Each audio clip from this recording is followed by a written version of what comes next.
provided to the board as part of our board packet. Now at this time, I would like to call up to the testimony table 2 people at a time. And our first 2 people testifying this morning, and I will apologize in advance if I butcher pronunciations. I will do my best. So when you hear your name, please come up to the table. Make sure that the microphone button is green, and please begin with your testimony. I'd like to ask Ashley de Villiers to step up and Dave Daly to step up.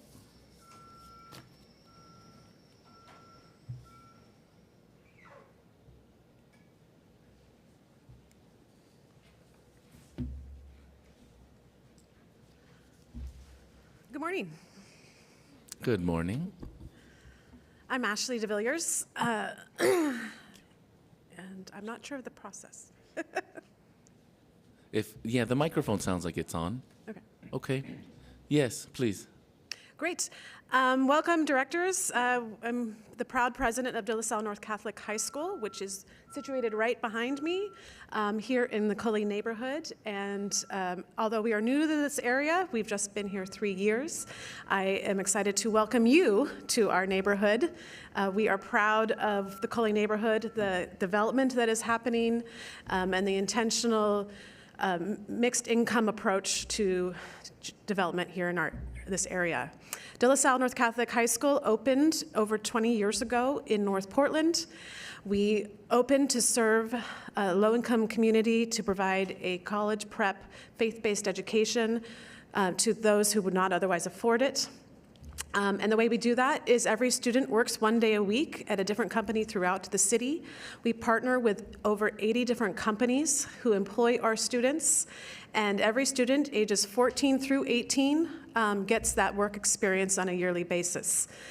We have a long history with TriMet, and TriMet used to employ our students, and I would love to have a conversation about re-employing our students. And additionally, we are very thankful to TriMet because of the grants we receive through Ride Connect to provide bus passes for our students to get to our campus. Greatly appreciated. The things you should know about us are that we have a corporate work-study program. All students work 4 days a week. 5 days a month. I don't know why that came out of my mouth. And we serve exclusively low-income youth. We are the #1 most diverse private high school in the state of Oregon. And most importantly, 98% of our students get accepted to college, and 90% of students go on to college, which we are incredibly proud about. We are in our 24th year, and we have graduated over 1,000 students thus far. That is about all I wanted to say today. Thank you. Thank you. Mr. President, directors, Sam, I'm Dave Daly. I'm a member of your Committee on Accessible Transportation. We call it the CAT around here, as you well know. I'm here today to call your attention to the submission that we made to board testimony about opposing the Skidmore Fountain platform closure. We had multiple issues with the substance of the decision and with the process. I'm not going to reread that because it's in your package. I did want to move on to maybe a little bit broader issue. We had a presentation from staff the other day at the CAT meeting about this decision, and it became very clear that we have a profound problem with the process for deciding what to close in terms of stops and platforms and that sort of thing. They were talking about equity, and somehow it was going to advance equity that we were saving 2 minutes on this line that comes through the Skidmore Fountain. And we're thinking, well, we represent a long-standing community of interest for transit equity, and that's people that are living with disabilities. And when you looked at the presentation, 71% of the people that they surveyed said, fine, I can walk to the next stop. And, but there were 15% of the people that they surveyed that said that was going to be a problem for them. You would think if we were respecting the needs of that community of interest that we would burrow down into that 15% and find out who we were hurting and how much and what they were going to do and what we have to do about it. And this is not just about the Skidmore Fountain. We're getting ready to make a whole bunch of decisions about what stops to close on 82nd Avenue when we do the rehab of the way transit is done there. And we have to change the way that we look at these stops and make these decisions and include more people and include especially people with disabilities. There was some cost information in your analysis here. I got 40 seconds. I'm good. There was some cost information here. If you take one passenger and push them into Lyft from a fixed route or train, that's going to cost you $25,000 in a year. System-wide, if you took 40 people every day that you moved into Lyft off of a fixed or train, that's $1 million. So it's not a free decision either. It's very important that we keep the fixed route and the train systems accessible to people with disabilities, and I think this is a step in the wrong direction. Although we appreciate the fact that you've put it off to next year, and Sam can make the decision to match it up with when the bridge construction starts. That's my presentation. Thanks. Thank you for your testimony. Next, I would like to call to the front table here Jorge Sanchez Bautista. And I don't have a fourth. Welcome. Thank you. Good morning, directors. For the record, my name is Jorge Sanchez Bautista, Jorge. I am a high school student here at McDaniel High School down 82nd, and I'm here to discuss some of my TriMet experiences that I believe you should be aware of. On February 11th, 2022, me and my friend were sexually harassed on a TriMet bus on our way to school. A man who was on some type of substance simply got on the bus without paying when his pants fell and his private part was less than 2 feet away from our faces. The bus operator continued to drive as if nothing had happened, ignoring the fact that some high school students had been sexually harassed on the bus. Since 2024, I have witnessed 3 incidents in which TriMet bus operators acted in a very unprofessional and inappropriate way. In February, I was on a 72 bus when I saw an elderly man bleeding, and after I witnessed this, I simply told the bus operator that someone was bleeding and that they needed first aid. He pulled over to find the first aid, but couldn't, and continued to drive off as if nothing was happening. The elderly man later got off after a couple stops, and I told the bus operator again, pointing that that was the man that was bleeding and that he needed help. The bus operator had simply gotten up and looked at the spots after I told him that there was blood left on the seats, the floor, and the rails. He simply got off his seat and looked at it and simply said, "Oh, I have to report this." Leaving the blood as it was, not cleaning it up, or letting the bus riders on the bus and the ones that come in, letting them know that there was blood there. Another incident, exactly 1 week after that, I witnessed another in which an elderly man yelled and made Islamophobic comments towards a Muslim lady. This man, who had gotten on the bus and told folks to move out of his way, sat down next to this Muslim lady and started arguing simply because she had looked at him. This man simply didn't care, and this Muslim lady was forced to get up and stood the whole time saying, "I hate Muslims, Muhammad is dead, believe in Jesus Christ." She was forced to stand up, and even though many people would offer their seats to her, she refused. Her eyes gave a realization that she was in a very strict country where she needed to cover up, which she did. The bus operator, however, had simply told the man to stop after many riders, including myself, had told him to do something about the situation. I would never think something like this would ever happen to me, but this past month, I was racially harassed by someone on the 75 bus right here on 42nd because my phone camera was towards him. I had told him that I wasn't doing anything and began to argue with me, so I told him, and he simply asked me what my race was, saying, "You're Asian, aren't you?" One of them Chinese, or the slur CC. The worst part was when he began to talk to the bus operator about the situation, and instead of the bus operator stopping or de-escalating the situation, he did the opposite. I'm here just to tell you the situation is not asking for an apology or anything, but just to simply say that I don't think no one should have to deal with this. Thank you. Thank you for your testimony. Yeah, oh, absolutely. Thank you for your testimony this morning.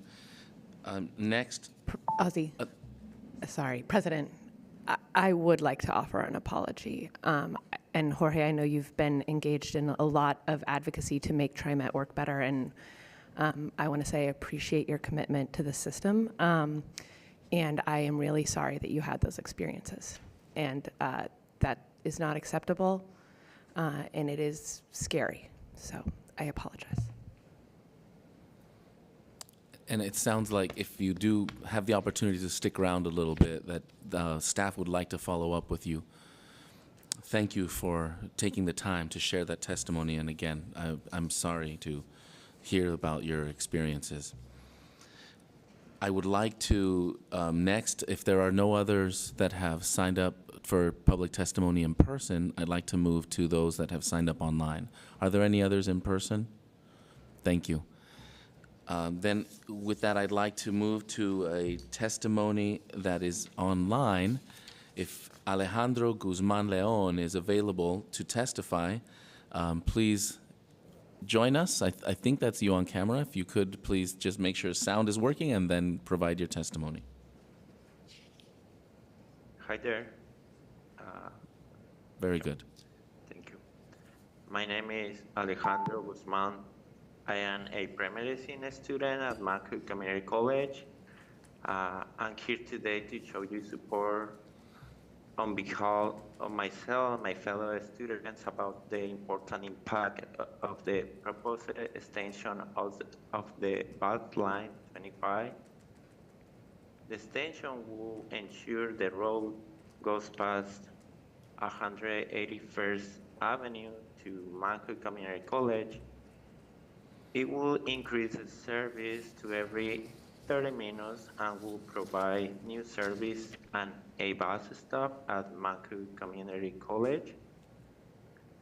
This extension will make a big difference in the life of our students and their families. It will make education, training, and apprenticeship possible. One of the most impactful parts of the extension is connecting to education and training from World Integration Vista Business Park, including FedEx and Amazon. Another significant impact will be building capacity for future bus stops on the Manco Community College campus through a collaboration with Transit. This will connect students. This will connect rural students in our district directly to the campus. The extension also provides new services to Reynolds High School, solving the issue they had with the school bus driver short stays. Also, connection to shopping at Fred Meyer in the Good Village Town Center. Finally, frequent service and connection to one MAX line and two BC bus lines.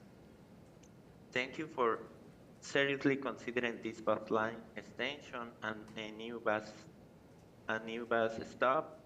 These changes will have a positive impact on the life of students and their families. Thank you. Thank you for that testimony, Alejandro. And do we have any other members from the public signed up to testify online? Okay. With no other members of the public signed up to testify at this time, I will now officially close the public forum and open the business meeting. Yeah, I was very close to my phone on that one. Thank you, Director Lewis. Let's begin with board reports. I'd like to first start with the Committee on Accessible Transit, also known as CAT, and ask Director Edwards to please provide a report of its recent meeting. Director Edwards? Thank you, Mr. Chairman. Good morning, everyone, and thank you for being here in the 5th District of the TriMet District. We're happy to be hosting this meeting today. I'm going to read the report from staff as I had a conflict last week. We had a dual schedule. We scheduled our retreat at the same time that we had our CAT meeting. I remember that. So first I'll start with staff updates. As part of the fare increase mitigation for Lyft riders, Lyft is launching the subsidized fixed route pilot for 500 Lyft riders to ride fixed route at no cost beginning May 1st. This pilot will be paired with the launch of TriMet's travel training program as well. The annual CAT accessibility luncheon date is finalized for June 13th at the DoubleTree, Portland. The Lyft team also announced the launch of the Lyft Plus program to allow Lyft riders to opt in to receive service from Uber for some of their trips. This is the first step toward building capacity to allow riders to preserve same-day trips in the future. There's also a report on the partnership with Portland State University. Eileen Collins and Dr. Amy Parker from Portland State University's Orientation and Mobility Program presented the work they are undertaking to evaluate the wayfinding challenges of people with visual impairments at TriMet Transit Centers in preparation for the work planned at the Oregon City Transit Center, Beaverton Transit Center, and Gateway Transit Center. The project will be evaluating and recommending wayfinding improvements that will enable and empower people with disabilities to grow their success in using public transit. The research team will be engaging CAT, TriMet staff, and members of the public to ensure robust community engagement. In public comment, compliments were paid to the Lyft program for the considerable increase in ridership they have experienced over the last few months, while also improving their on-time performance to 93.7%. Regarding the Skidmore Fountain Max Stop closure and the June Red Line disruption, Amparo Agosto presented some additional background and information on the proposed Skidmore Fountain Max Station closure. She apologized for the engagement process, having felt rushed or lacking transparency, and spoke to the TriMet Community Engagement Team's commitment to ensure active and thorough engagement with CAT. Amparo explained that the first round of engagement about the station closure, which included input from CAT, occurred in 2018 and 2019. The second round of engagement in January and February of this year was folded into the larger outreach effort about proposed fiscal year 25 service changes and focused on businesses and residents around the station.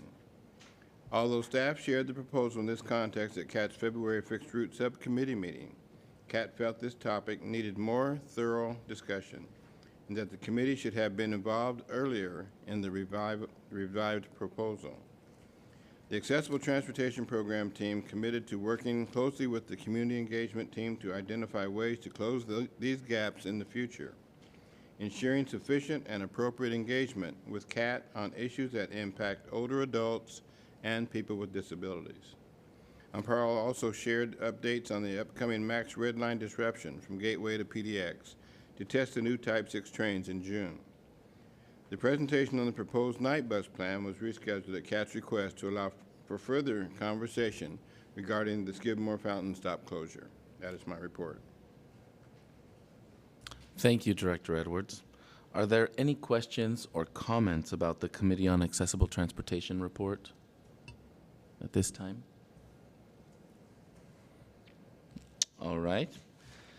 Thank you very much, Director Edwards. Next, I'd like to invite Director Kim to provide a report from the recent meeting for the Metro Policy Advisory Committee, also known as MPAC.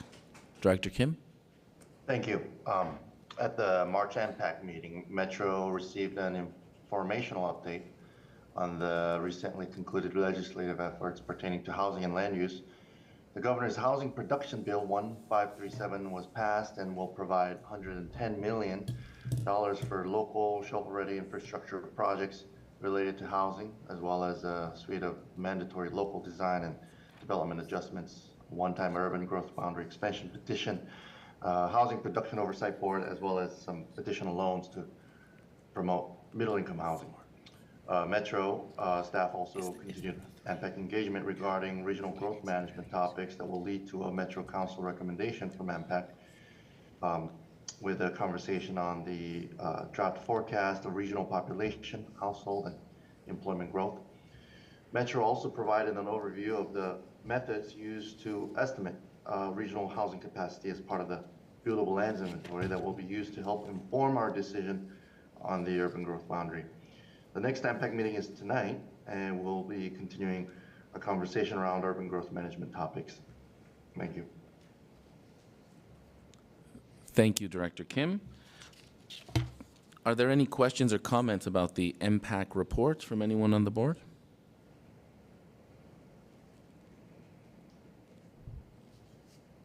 Yes, Director Frisbee. How am I not going to talk about land use? Director Kim, thank you so much for your work on this committee, and I just want to emphasize how important I think the UGB discussion is from TriMet's perspective and the land use impacts. We know, all of us having experienced different land use types as we move around the system, it has a huge impact on how our system works, how people can access it, and I just encourage us to be actively engaged in that conversation. So thank you for your work, and we look forward to supporting you in your role on that committee. Thank you, Director. And in response, first and foremost, our amazing staff are very well integrated in the process. So the TriMet's stance and our opinions are well reflected. But to the extent that us directors have specific thoughts or opinions, please send them my way, and I can be sure to reflect that from the TriMet board as well as I hold one, but it is a voting capacity on MPAC. And so I think any and all sort of input will be appreciated, especially as we're coming from the public mobility perspective of TriMet. So thanks for the comment, Director, and I invite the rest of the directors, not just on this urban growth boundary topic, but on any other topic as well. Thank you. Thank you, Director Kim. Any other board members have questions or comments? Okay. Now, I'd like to invite Director Lewis to provide an update from this morning's hearing on the Multnomah County Tax Supervising and Conservation Commission, otherwise known as TSSC. Director Lewis. Thank you, and good morning, everyone. My report is short to allow comments and thoughts from the rest of the board since we were all in attendance. The Tax Supervising and Conservation Commission, also known as TSCC of Multnomah County, held the required public hearing on our annual budget for the year beginning July 1st, 2024, this morning, bright and early, 8 o'clock. As we know, the TSCC review and is a hearing that on mandatory parts of our budget process for districts in Multnomah County. Our opening remarks this morning were by the TSCC president, also from our general manager and president, and also opening remarks were from our CFO, Nancy Young Oliver, and her A-team, awesome team. It was on our approved budget. There were no public comments, 30 minutes of questions and answer conversation, and lots of accolades for our budget in the amount of $1.75 billion. The good news, TriMet's budget was certified unanimously, and that completes my report. I'll open it up to the other board for comments. Thank you, Director Lewis. Fellow board members, questions or comments? I see that Director Edwards has raised his hand. Director Edwards. Thank you, Mr. Chairman, and thank you for that report, Director Lewis. I just want to applaud our general manager and staff for an excellent report this morning. I think it was very well covered, very comprehensive, which made sure that the TSCC had all their questions answered appropriately. So thank you very much. Any other board members have questions or comments? Yes, Director Wayne. Thank you. I think my only reflection is, we heard just really great questions from the body that oversees this work, and I think we just have a stellar team of our executive leadership and the work that we're really doing to bring more focus and alignment to the 2030 vision and that plan for ridership. And so I know that there are conversations that are going to be ongoing with how do we hit that mark of our ridership goal of 120 million. And so I just look forward to engaging in further discussion about how can we be on track with that. Thanks. Director Lewis. I also want to, again, echo the comments. It was an excellent presentation. Thank you to the entire team for bringing forth the information. Outstanding. Thank you. I see no other board members raising their hands. I'll take the opportunity to simply reflect on my appreciation for both the TSCC's interest in the agency's financial well-being, in the trainings that we bring to our operators, as well as the safety and security side for the rider experience. It was clear from this morning's session that the TSCC is not only looking out for the health of TriMet, but they're also users of our system, and we're encouraged to hear about some of the measures we've been taking to improve rider safety. And the only thing I could think to add is there was a fantastic question about lessons learned during the recent freeze. And while I'm sure our staff knows better than I that there were many lessons learned, I will say that from the outside, from the public's perspective, and certainly from what I had the privilege to experience as the agency pivoted to the extreme conditions the weather brought us all, is how much the agency is really dedicated to serving our public and bringing reliability to our system. At a time when so little was reliable, we watched the infrastructure being stressed because of weather. I saw the resilience of the people behind TriMet show up and take well out beyond what is their day-to-day job and take that challenge on as a team and to step forward. So that's a lesson that I don't know if it was a lesson for the agency. You might already know that you're a bunch of great, talented, dedicated people. But for the outside, it was great to see TriMet step up. I think not just the public, but our public agency partners really benefit from the dedication of the people behind TriMet. So thank you for that. And with that, if there are no other comments, I'll say thank you, Director Lewis, for the report. And Director Kellogg, you missed quite a fantastic morning session, but it's good to have you here now. With that, let's see. Now I'd like to turn to our General Manager for his monthly report. General Manager DeSue. So good morning, President Gonzalez, and I agree with you. What a great staff, heroism, the dedication that occurred during that time frame. So TriMet is just a wonderful organization with great people. Members of the board, good morning. Community partners that's here, TriMet staff, thank you for being here, and anyone from the public, thank you. I want to start off by thanking Ashley DeVillers for welcoming us here to Northeast Portland, and also to you, Director Edwards. I know that this is your district as well. Thank you for bringing us here, and I want to just thank PCC Opportunities for bringing us here. I want to acknowledge all of our friends here at the Portland Community College Opportunity Center for hosting us. They've been very gracious and helpful to us as we move forward, and we're really humbled to gather at this Opportunity Center, which is the hub for connecting people with employers, community partners, and vital services. The mission that is carried out here aligns very closely with TriMet's goal to provide safe, reliable transportation services that connect people to opportunities. This facility here is served by 2 of our frequent service bus lines, including the busiest line, the line 72 Killensworth 82nd Avenue. And I must say that I'm really energized by the partnership that we have here between TriMet and institutions like PCC and the amazing outcomes that we achieve for our region when we all work together.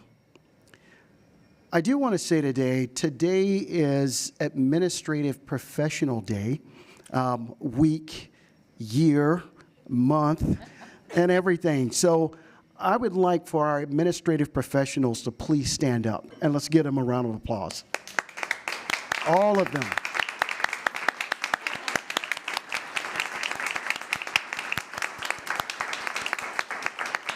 I just want to let you know that they are the backbone of this organization and keep us going across. So in my report this morning, I'm going to share a little bit of timely information with you on our March ridership. We have a quarterly performance report that we're going to talk with you about. I'll get you up to speed on our first of a kind effort on trying to hire more operators, precisely rail operators. And we're going to take a moment to reflect on Earth Day and on our unwavering commitment to sustainability. And then we'll give you a sneak peek at the APTA Mobility Conference and the International Bus Rodeo that's coming up just a day or two as we move forward here. And then finally, I'll close out my report by recognizing 2 employees who assisted in saving a life. So we'll talk about that. Before I get started, I do want to respond to Dave Daly, who is definitely someone that TriMet respects and admire, and really appreciate the letter that he sent to you from the Committee on Accessible Transportation. I really appreciate Dave sharing his concerns and Kat's involvement with the proposal to close Skidmore Fountain Station. And I understand that the frustrations shared have spurred on our accessible transportation program and community engagement teams to really double down on their coordination. So I will be personally following up with them to make sure that this is happening. And we absolutely value Kat's input, and really, really thank you, Dave, for your specific expertise that you bring, just as well as Jan Campbell and the entire team. So we'll follow up with you on that. So now let's look at ridership very quickly. TriMet provided more than 5.4 million rides in the month of March. Weekly ridership is still down.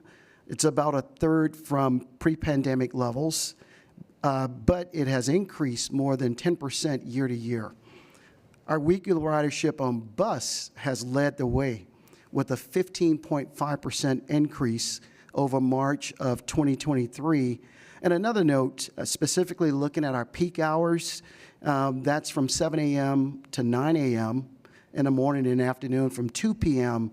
to 6 p.m. Our peak ridership on buses in March reached 95% of pre-pandemic levels, which is absolutely awesome on what's going on here.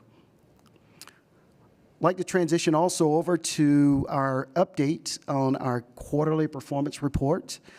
This is going to give you a snapshot of data around our transit system performance over a period of time of about 3 months. And with that, I would like to call up Manager of Service Performance and Analysis, Miles Crumley. He's going to walk us through the data. And Miles, thank you for being here. Welcome. Good morning, TriMet Board. I am here today to present the 2023 fourth quarter performance report at TriMet. Again, this is October, November, and December of 2023. During this time period, the Red Line shutdown ended October 22nd, which on October 23rd, we resumed our fall 2023 service, and there was a second service change on December 3rd to start our winter service. I'd also like to point out that there were holiday months in November and December. Next slide, please. In front of you is a chart with a blue trend line. In 2023 quarter four, TriMet carried 15,981,695 boardings during that time period. This is 16% higher than it was in 2022 quarter four. In total, for 2023, TriMet's ridership was 61,332,254. Next slide, please.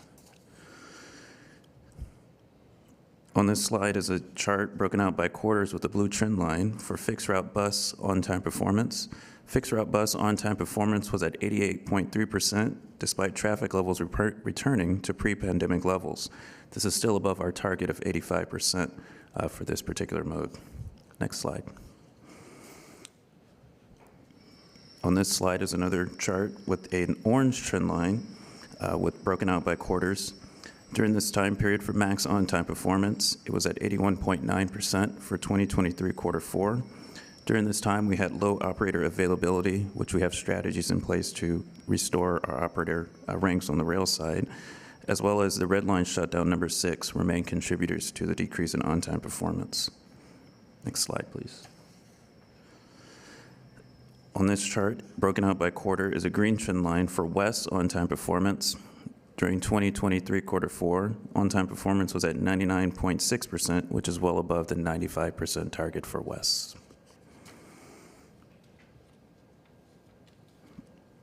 On this slide is a blue bar chart broken up by quarters for significant rail rule violations per 1 million miles operated. In 2023 quarter four, the rate of significant rail rule violations was double what it was in 2022 quarter four at 14.9 per million miles. To clarify, significant rail rule violations are those that will require some type of corrective action from the Oregon Department of Transportation State Safety Oversight. These include serious collisions, tampering or damaging light rail vehicles by an operator, not following verbal instructions, going through gated crossings without protection, opening doors on the wrong side of the platform, failure to clear a train, overrunning a platform, or bypassing a platform. To address the doubling of the significant rule violations, rail operations working with rail training continues to work with operators on point and call, which has been proven to decrease the number of doors off platform issues, and rail operators are also being assigned mentors as they leave training. Next slide. Fixed route bus mean distance between failure is here on the screen with an orange trend line. For fixed route for 2023 quarter four, fixed route mean distance between failure increased by 197 miles to 7,904 miles between failures. Bus maintenance continues to face staffing challenges with about 76% of their union positions filled. While this value is below the stated agency target at 10,000, it continues to stabilize and move upwards. Next slide. Max light rail mean distance between failure is here on the screen with the blue trend line broken out by quarter. Max mean distance between failure decreased by 491 miles to 8,651 miles for 2023 quarter four. Type 1 vehicles continue to be the main driver of failures. As Type 6 vehicles enter service and the average fleet age decreases, we expect mean distance between failures to trend up. Additionally, Type 2s and 3s, which are next oldest and largest fleet that TriMet operates, are beginning a door overhaul campaign to increase the reliability of this component. Next slide. On the screen are fixed route bus preventable collisions with a blue trend line broken out by quarter. Fixed route bus preventable collisions were at 1.03 per 100,000 miles during 2023 quarter four, and this is below the target of 2.75 per 100,000 miles. Fixed objects and mirror strikes remain the most common type of collision. Again, we're continuing to pair our newer operators with mentors that are operating not only regular service but also on the extra board. And training is providing additional assistance to operators who are having right side clearance issues. Next slide. Max light rail preventable collisions per 100,000 miles, there were 0 in 2023 quarter four. This is below the target of 1.5 per 100,000 miles. On the screen is lift on-time performance, broken out by quarter with 3 trend lines. The orange trend line represents lift appointments. The blue trend line represents lift pickups. The gray chin line represents supplemental providers. Lift on-time performance for 2023 quarter 4 for pickup and appointments were both at 92.8%. Supplemental providers, the on-time performance was at 92.4% for 2023 quarter 4. To clarify, supplemental providers include Broadway Cab, U-Serve, and Big Star. These providers have been brought in to help with increased demand. Cabs currently make up about 11% of the rides carried. U-Serve and Big Star make up 6%, so a total of 17% of service provided by Lyft is provided through supplemental providers. Lyft continues to hire more drivers, replace vehicles so that they're more reliable, and make improvements to their scheduling software so that riders can get to their destinations. Last slide, Lyft mean distance between failures is on the screen with the blue trend line broken out by quarter. Lyft mean distance between failure was 58,691 for 2023 quarter 4. Lyft continues to replace older vehicles, putting 70 new vehicles into service, leading to a lower fleet age and an increased mean distance between failures. Are there any questions? So President Gonzalez's recommendation, thanks, Miles, is can I continue and then questions and we'll bring everybody up in the end, or do you want to ask questions now? I would prefer we hold questions for the entire general manager's report. We can always have Miles come up if there's specifics about ridership report. Okay. Thanks, Miles. Be prepared. Okay, I want to just turn you to TriMet hiring more operators. We are about to open up our first of its kind opportunity to the public as we continue our efforts to increase our operator ranks and address the shortage of max operators that Miles mentioned is having an impact on on-time performance. So we've worked with the ATU leadership to open up max operator positions to the general public. In other words, people will not have to become a TriMet bus operator before training to become a TriMet max operator. So currently you have to become a TriMet bus operator and then you can move over into max. And now we're going to be able to hire directly from the public, those that are interested in driving light rail vehicles. So this posting for the position will open this Friday at trimet.org/careers. And I'll say again, as the president, we are hiring. Anyone that's out there looking for a job, please contact us. Also, it's going to list all of the requirements and prerequisites that's needed to apply, including the CDL.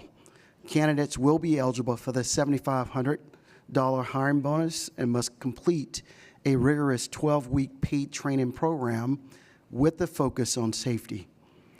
We at TriMet, we've been considering this move for a while, but it took some time for us to really develop and collaborate with the ATU about this.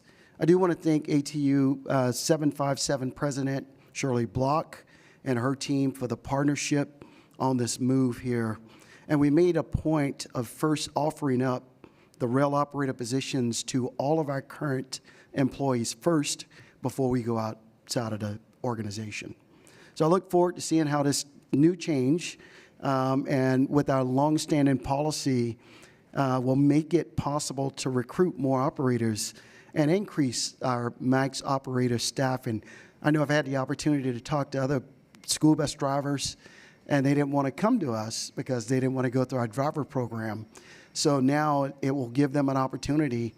Those of you that have had conversations, here we are. So we're looking forward to you joining us. And always, we will focus on remaining on safety and providing more and better transit services to connect people to opportunities throughout our region. And that transitions perfectly into Earth Day. I want to talk to you about our state's largest transportation provider, TriMet. We are a leader in sustainability, and we're marching towards a zero emissions future. When we transition our entire fixed route diesel bus fleet, our West trains, and many of our Lyft paratransit vehicles to renewable diesel, we dramatically reduce our carbon footprint. Max has always been electric, but we've made it even cleaner by switching to 100% renewable electricity for it in all of our own facilities. As a result, by all of the actions that we've taken, we've reduced our greenhouse gas emissions by 71% since the peak in 2019. And that's even before we truly turned the corner on our zero emissions future. So this year, we are going to receive 24 new battery electric buses, which will bring our zero emissions fleet to 34, or about 5% of the overall bus fleet. But there's a silver lining there to this slower transition, and I think it's beneficial for TriMet. The buses that are arriving now are better. They're next generation buses with an increase of charging capacity, power, and torque. Better performance that we're seeing, the better performance is going to serve our riders better as they look for us to transport and provide sustainability without sacrificing safety or reliability.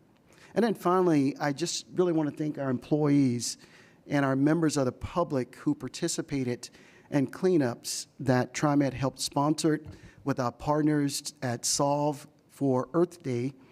This is an integral part of our community, that we are part of the solution and we are leading the way with our actions every single day. So thank you all that participated in the cleanup there. We are very, very, very excited. Our great city of Portland will play host to thousands of transit industry employees and enthusiasts starting this week. And I know that some of them are already here and they're coming in, but the American Public Transportation Association 2024 Mobility Conference starts Sunday. And then even before that, our APTA International Bus Rodeo returns for the very first time since the pandemic, and that's 2019. The rodeo is taking place here in Portland on a closed course close to the airport. It's an international competition for bus operators and mechanics to put their skills, their knowledge, and their abilities to the test and determine the best of the best. And I tell you, if you really want to see a Super Bowl performance, I would recommend all of you show up Sunday to watch them. From inspections to driving a course, you will see some of the best operators in the country, and I'll say in the world, that you will see here in Portland. All total, we're expecting as many as 4,000 people from across the continent to visit Portland as part of these events. Travel Portland has estimated the economic impact to exceed $2.5 million over this next week here in Portland. So again, very excited to put our city, our region, and our transit center on display. And I'll be remiss, I really want to say this. All of our employees that's been part of planning this event, can you please stand up?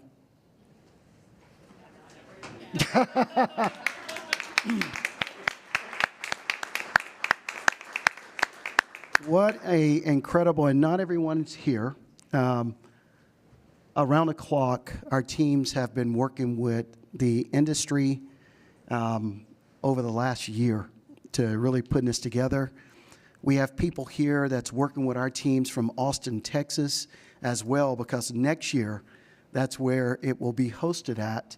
This is the very first time that the rodeo will take place, and we are excited to really highlight Portland and put Portland on the map. So I would love to see all you there, and I know I'm working on schedules to get you set up and situated so that you see the event. And then finally this morning, keeping our riders safe on our system is a big part of what TriMet does. Our customer safety supervisors are key to doing this here. But sometimes, like so many, they are called to go above and beyond. And I would like to have our supervisors come forward. Scott King and Tim Max, if you could just come up now, come up to the desk. And I want to talk to the board about some of the behaviors. If you guys could come up and just have a seat here, that'd be great. On March 24th, Scott and Tim spotted a woman on the Ross Island Bridge. She was clearly in distress, and they quickly realized that this was a life and death situation. The woman was contemplating suicide, but they stayed with her. Scott climbed up on the railing and held her hand as he talked with her until city crisis intervention specialists arrived. Such a simple but brave and powerful act. That woman was rescued that day and taken for medical care she so obviously needed. Scott and Tim, I can't say enough to you as a general manager of this organization, how much we thank you for your empathy and thank you for caring for humanity, for people. This story, even though it didn't happen on our system, it didn't involve one of our riders, and that's what really stuck with me, is just your love for humanity and to save lives here. It speaks to the commitment and the service that you provide to our riders and our employees and countless others in our community. So I want to ask you, I'll start with Tim. So what was going through your mind that day? Why don't you tell the board, kind of talk a little bit about that? We were headed across the Ross Island Bridge, and I, like a former bus operator, I look at all directions, and I noticed ahead and to the left a lady preparing to climb the railing and onto the concrete, and she stepped behind the fence. I knew we had to pull over and help, whatever we could do. Appreciate it. Scott, what about you? What was going through your mind? It was actually going home. Yeah, we were going at the end of the shift and heading to Ross Island, and just happened to look up trying to figure out why traffic was stopped on the westbound side. And both of us like, oh my gosh, we see a lady on the rail, so I'm like, stop the van, and I get over there. And I can immediately tell she's got tears in her eyes, and I want to end this. And so I introduced myself and asked permission to get close to her, and just started talking with her, trying to bring her down to a nice calm level and see how we can get through this. And it was kind of like a roller coaster ride. And then I looked down and felt, well, that's a long way down. Finally I got permission to say, hey, you know, I want to help you get through this. Can I hold your hand? And once she put her hand out, I knew that there was a chance to basically have her stay put, and kept talking with her and until, I can't remember how long was that, 20, 30 minutes till.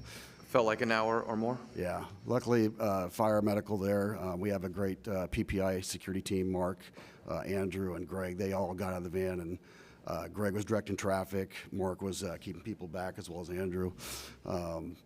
Tim got an awesome picture of the scene that was there.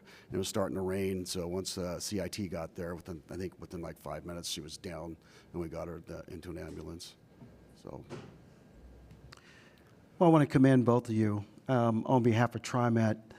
You both are heroes, and really appreciate your service and dedication to TriMet. We're very grateful for you, for your service to us and to our community. I really appreciate that. So, President Gonzalez, I'll turn it over to the board if they have questions for our two supervisors here. Before I say something, anybody on the board care to share some words? Director Edwards. I think the board is in concert here. We just can't express our thanks for your service and what you do, not only in your daily work, but stepping up in the community and being a citizen of the community and doing the right thing. When it takes a lot to give up and say, hey, I'm going to go out here and do what I can for this person, not thinking of yourselves, but thinking of someone else. So thank you very much for that. Thank you. Yes. On behalf of the board again, thank you. I know that days after you have a trauma situation, in that sense where you go into a heightened alert, take care of yourselves. Make sure you utilize all of the services that are provided, to TriMet employees. A month from now, 6 months from now, those thoughts and your time and energy that you put into saving a life will cycle back.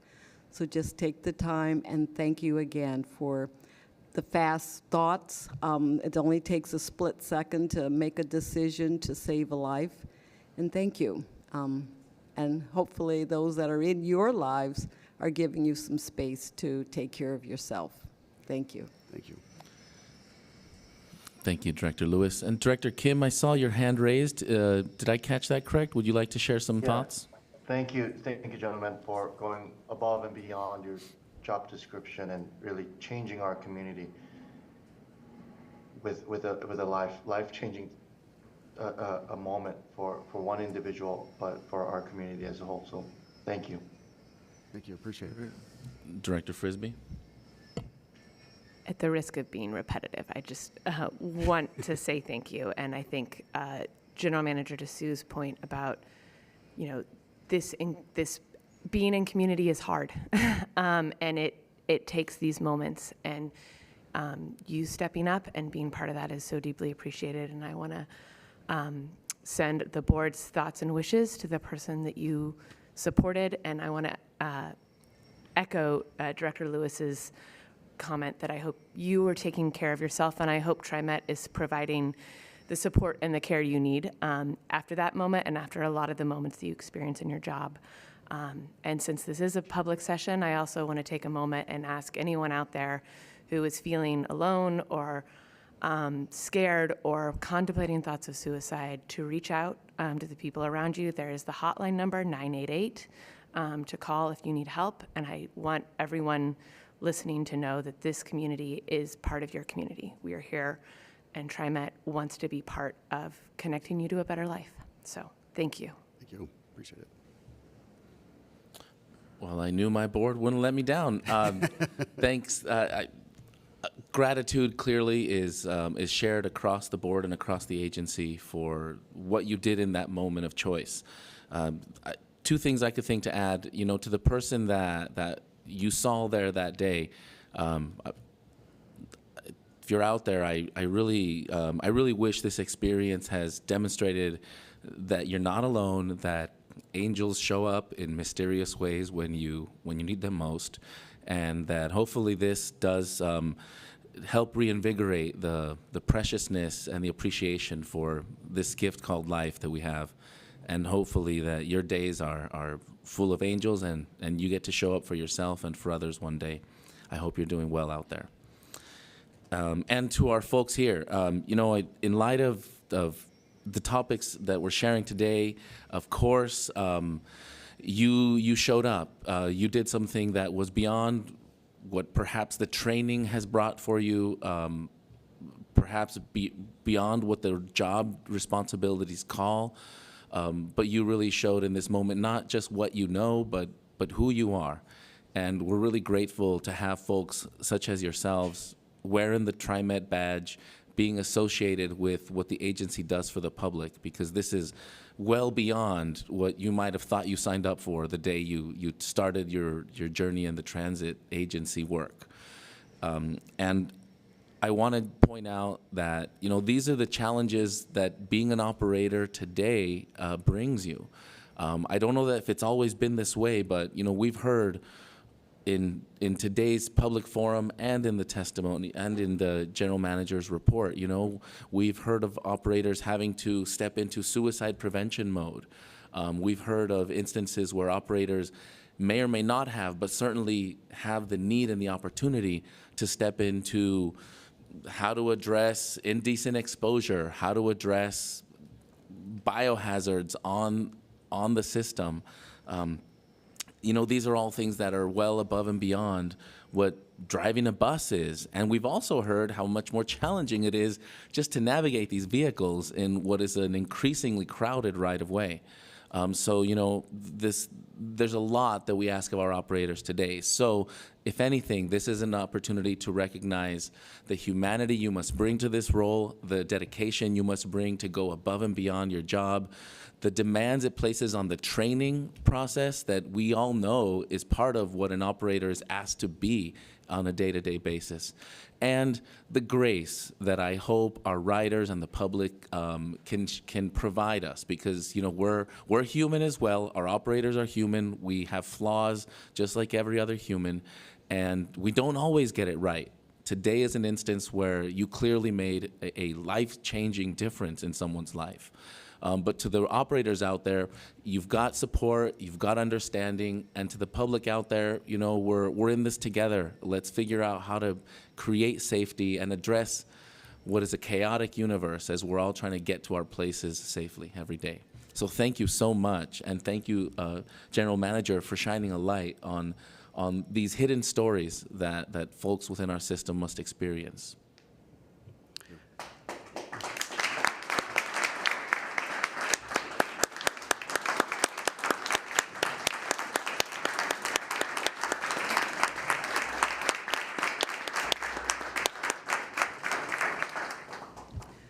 So with that, President Gonzalez, this concludes my report for this morning, but I would like to take a moment for us to take a photo with these two great leaders, if you're okay with that. Of course. It'd be great to have a photo with you. I would say don't get in front of us. There were questions about the General Manager report, if there were, and maybe we could do those right after the photo, because I don't want to lose steam on this. And I'm sure you've got things to do. Let's take a photo. Thank you. Brief break. We'll get right back.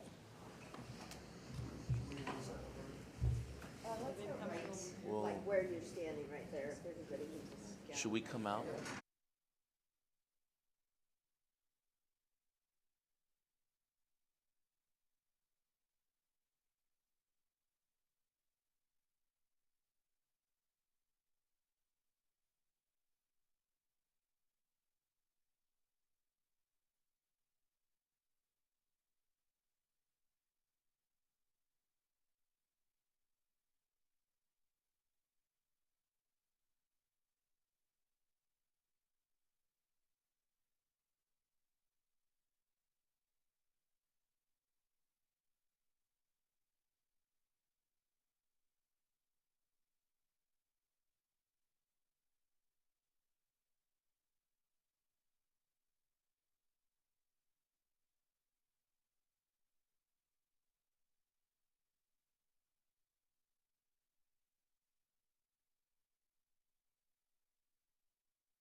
To bring up any questions, comments about the General Manager's report. Director Lewis.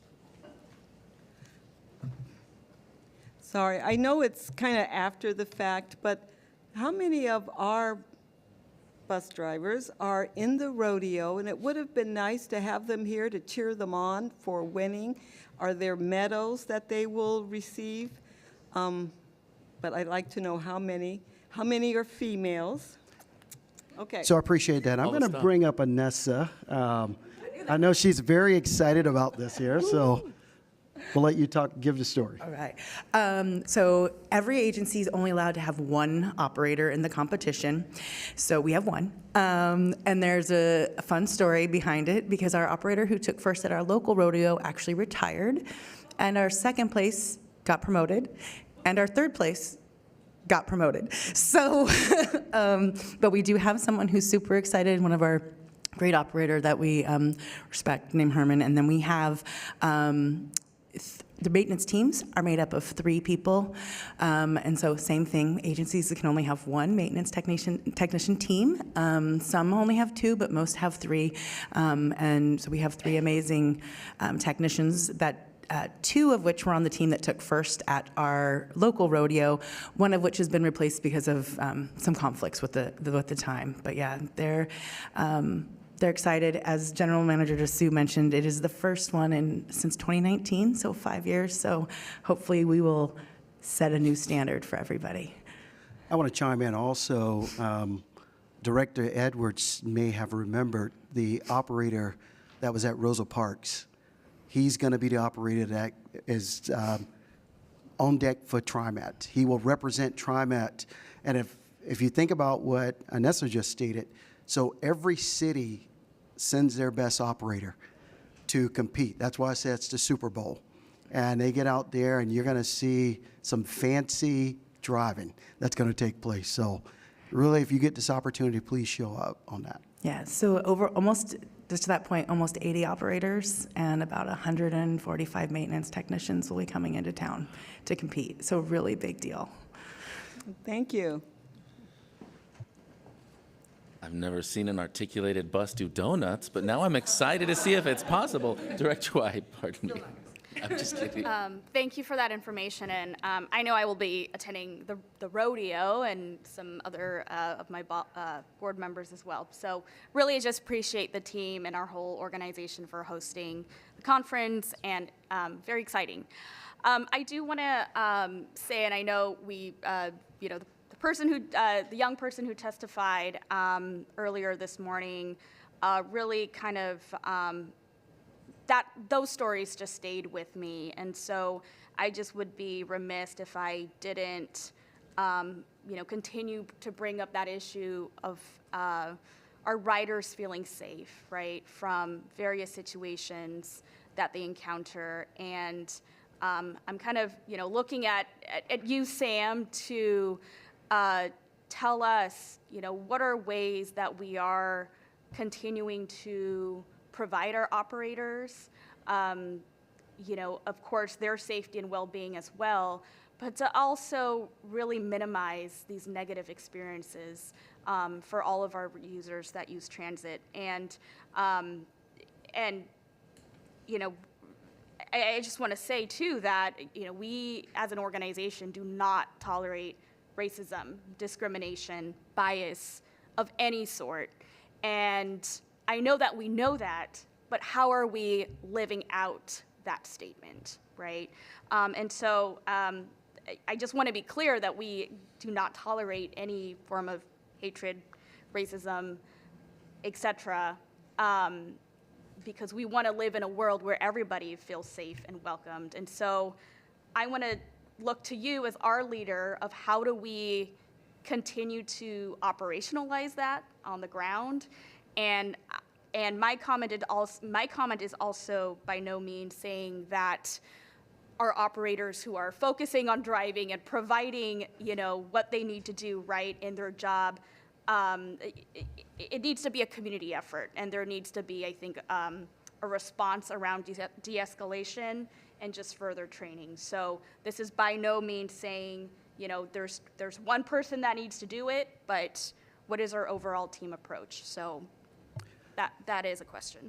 Well, I want to say that this is top of mind every day for me as the leader of this organization. And when I say every day, that's a 24-hour period, 7 days a week, living that and working with our team. Clearly, the operator safety and passenger safety is a critical piece of TriMet. So I'll start off by saying the $145 million that you just approved last month immediately is going to start effect. We're gonna get more presence on the system that's gonna be out there. One of the things that we're working also with our folks is to give the presence that we're putting out on the system more authority to be able to take action when they see those situations, being able to provide them with the tools to be able to enforce. Also, what we're going to do is, any type of racism will not be tolerated on the system. And if it's reported and called in, we can send people out. We've just increased our supervisor ranks on the bus side. We're going to increase our rail supervisor ranks as well to get someone out to those vehicles to be able to assist the operator in dealing with the situations at hand. I also have a tool through legal that if those situations are repeated, racism, I can also ban people from on the system itself. and trespass them. So if we need to get there to that level, I have that authority that you've given me to be able to use that to make sure that hatred and racism is not tolerated on the system. And then just today, it affected me as well. I had Andrew go and meet with the young man that was here so that we can have a conversation and follow up. I think we're going to do some advertisement and media to put out to the public that TriMet will not tolerate racism on our vehicles at all, period, or any type of harassment of personnel. Our reputation is at stake here, and it's critical for us to make sure that we live it, that safety is top of mind for all of us, presence. We're going to enhance safety. We're going to make sure that we partner with all of the jurisdictions as well, the law enforcement jurisdictions, all of our security personnel, all of our private security that we're going to put out there to not tolerate that. We will not tolerate hate or racism on our vehicles. I will make sure, and I'll speak directly to the public, I will exclude you from our system, from ever using it. No ifs, ands, or buts. Thank you. Thank you so much for that statement and that reassurance. I also know that the state, I believe through the Attorney General, has a hotline to report hate and bias incidents.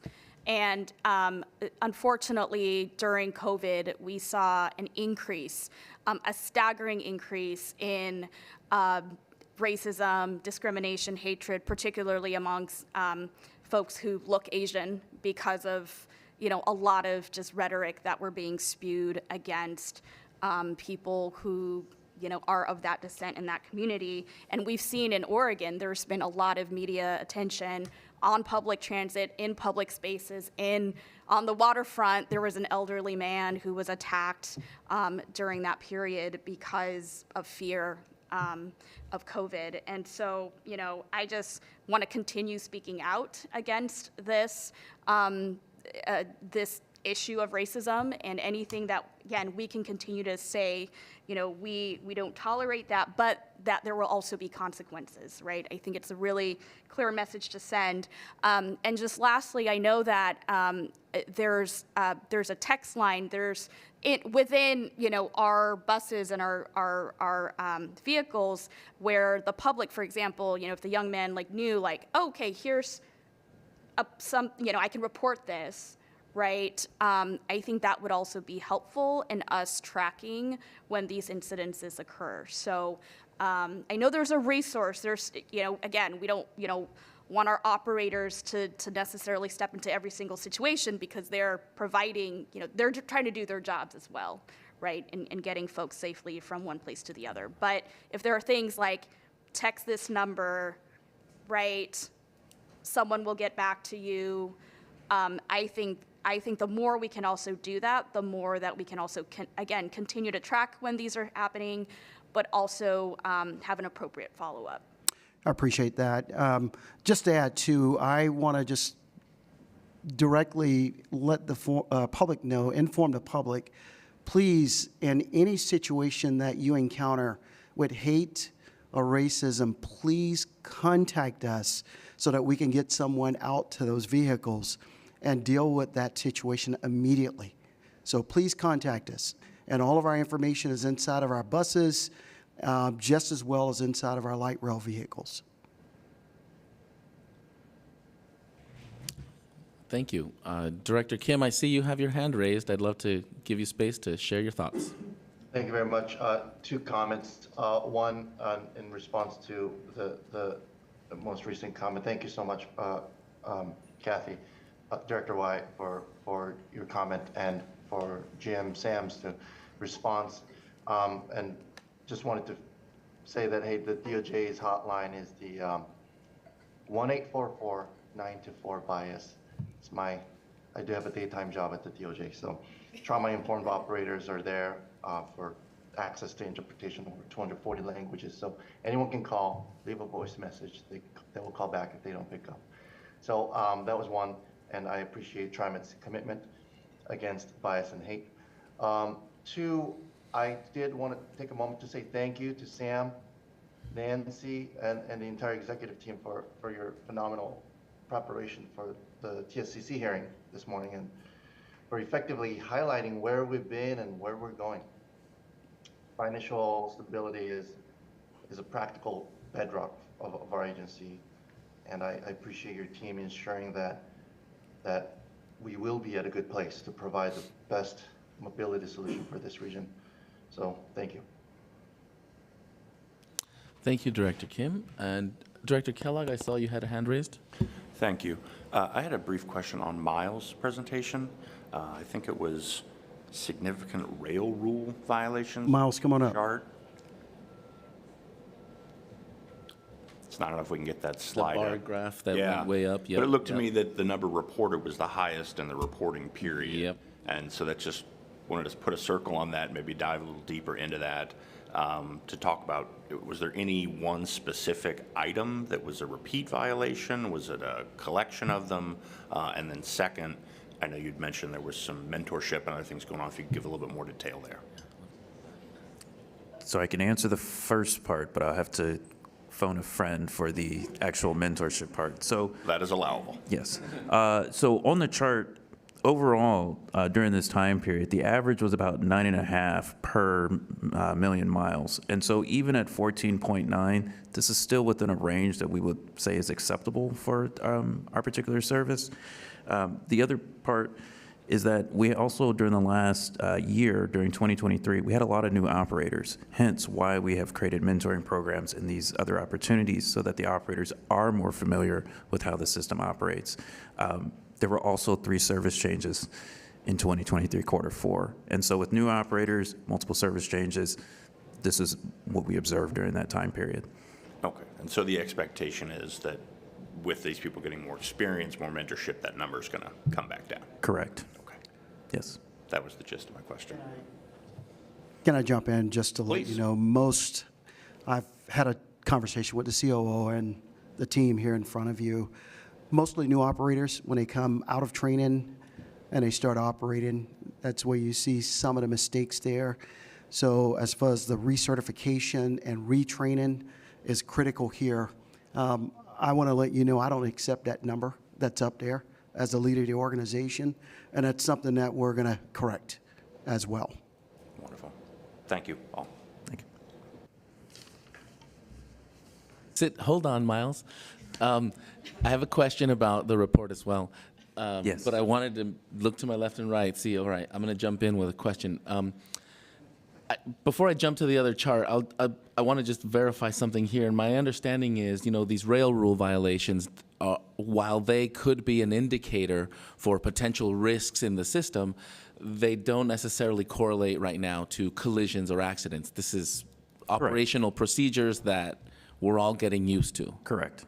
And as we learn, the anticipation is those will go down. Thank you. Correct. I have a question, a random question, a clarification here on the max light rail on-time performance graph. Something very curious I found on that graph. I'd love for you to decode for me. I noticed in Q1 of 2022, that's where we sort of go below our target, and it intersects nicely with an event there that seems to be, I don't fully understand. Can you please help us understand, what does passenger smoking events begin? Yes. So the passenger smoking events, this is when we began airing out our trains because people were smoking on our vehicles. And so during that time period, some of the trains were being held 15 minutes or longer, which then impacted on-time performance. And is that something that is being addressed? Does the new legislation about drug use in public transit systems help us in this endeavor? Yes. That's what I thought. I just wanted to confirm. Thank you. You're welcome. A new law is going to really help us out to take care of that, and we'll have our customer safety supervisors and all of our personnel out on enforcement. Thank you. And those are my questions. I just have one final comment. With regards to safety and security, to the public, I just want to acknowledge, this is this is part of the benefit of our hotline now that we have in place.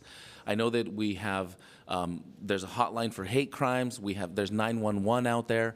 You now have a resource that can act as a hub to all of these other resources, whether it is hate crime, sexual harassment, or unsafe behavior on the system. This hotline can be a resource to all riders that will help route you to any of those potential services.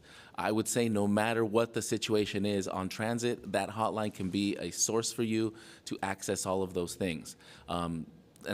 And before I get out of school with that message, I encourage the agency to help get messaging out there to make sure that the public knows how, when, and why to utilize this hotline. I'm not trying to bombard us, but I also want to make sure that we don't overlook opportunities. And finally, the last point, you know, it didn't go unnoticed to me that in our public forum's testimony today, it was pointed out that somebody that ended up having poor behavior on the system began by not paying their fare. And I want to say it might seem perhaps facetious or overly sort of nitpicky to look at fares. I would like to underscore, fare evasion is just kind of an indicator for broader disavowing of social contract. And so to the responsible users out there, know that even the hotline for fare evasion is a way to just keep some eyes out on the system, let us know when there's something unsafe, and be aware that sometimes unsafe begins with someone deciding, I don't need to pay fares to use this system. It's not about the money. It's about being able to make sure that we're all with a common understanding of what it is to coexist. That's what I wanted to say. Any other comments or questions before we move to the next part on the agenda? Okay. Now, moving forward, thank you so much. Let's now turn to the consent agenda for today's meeting.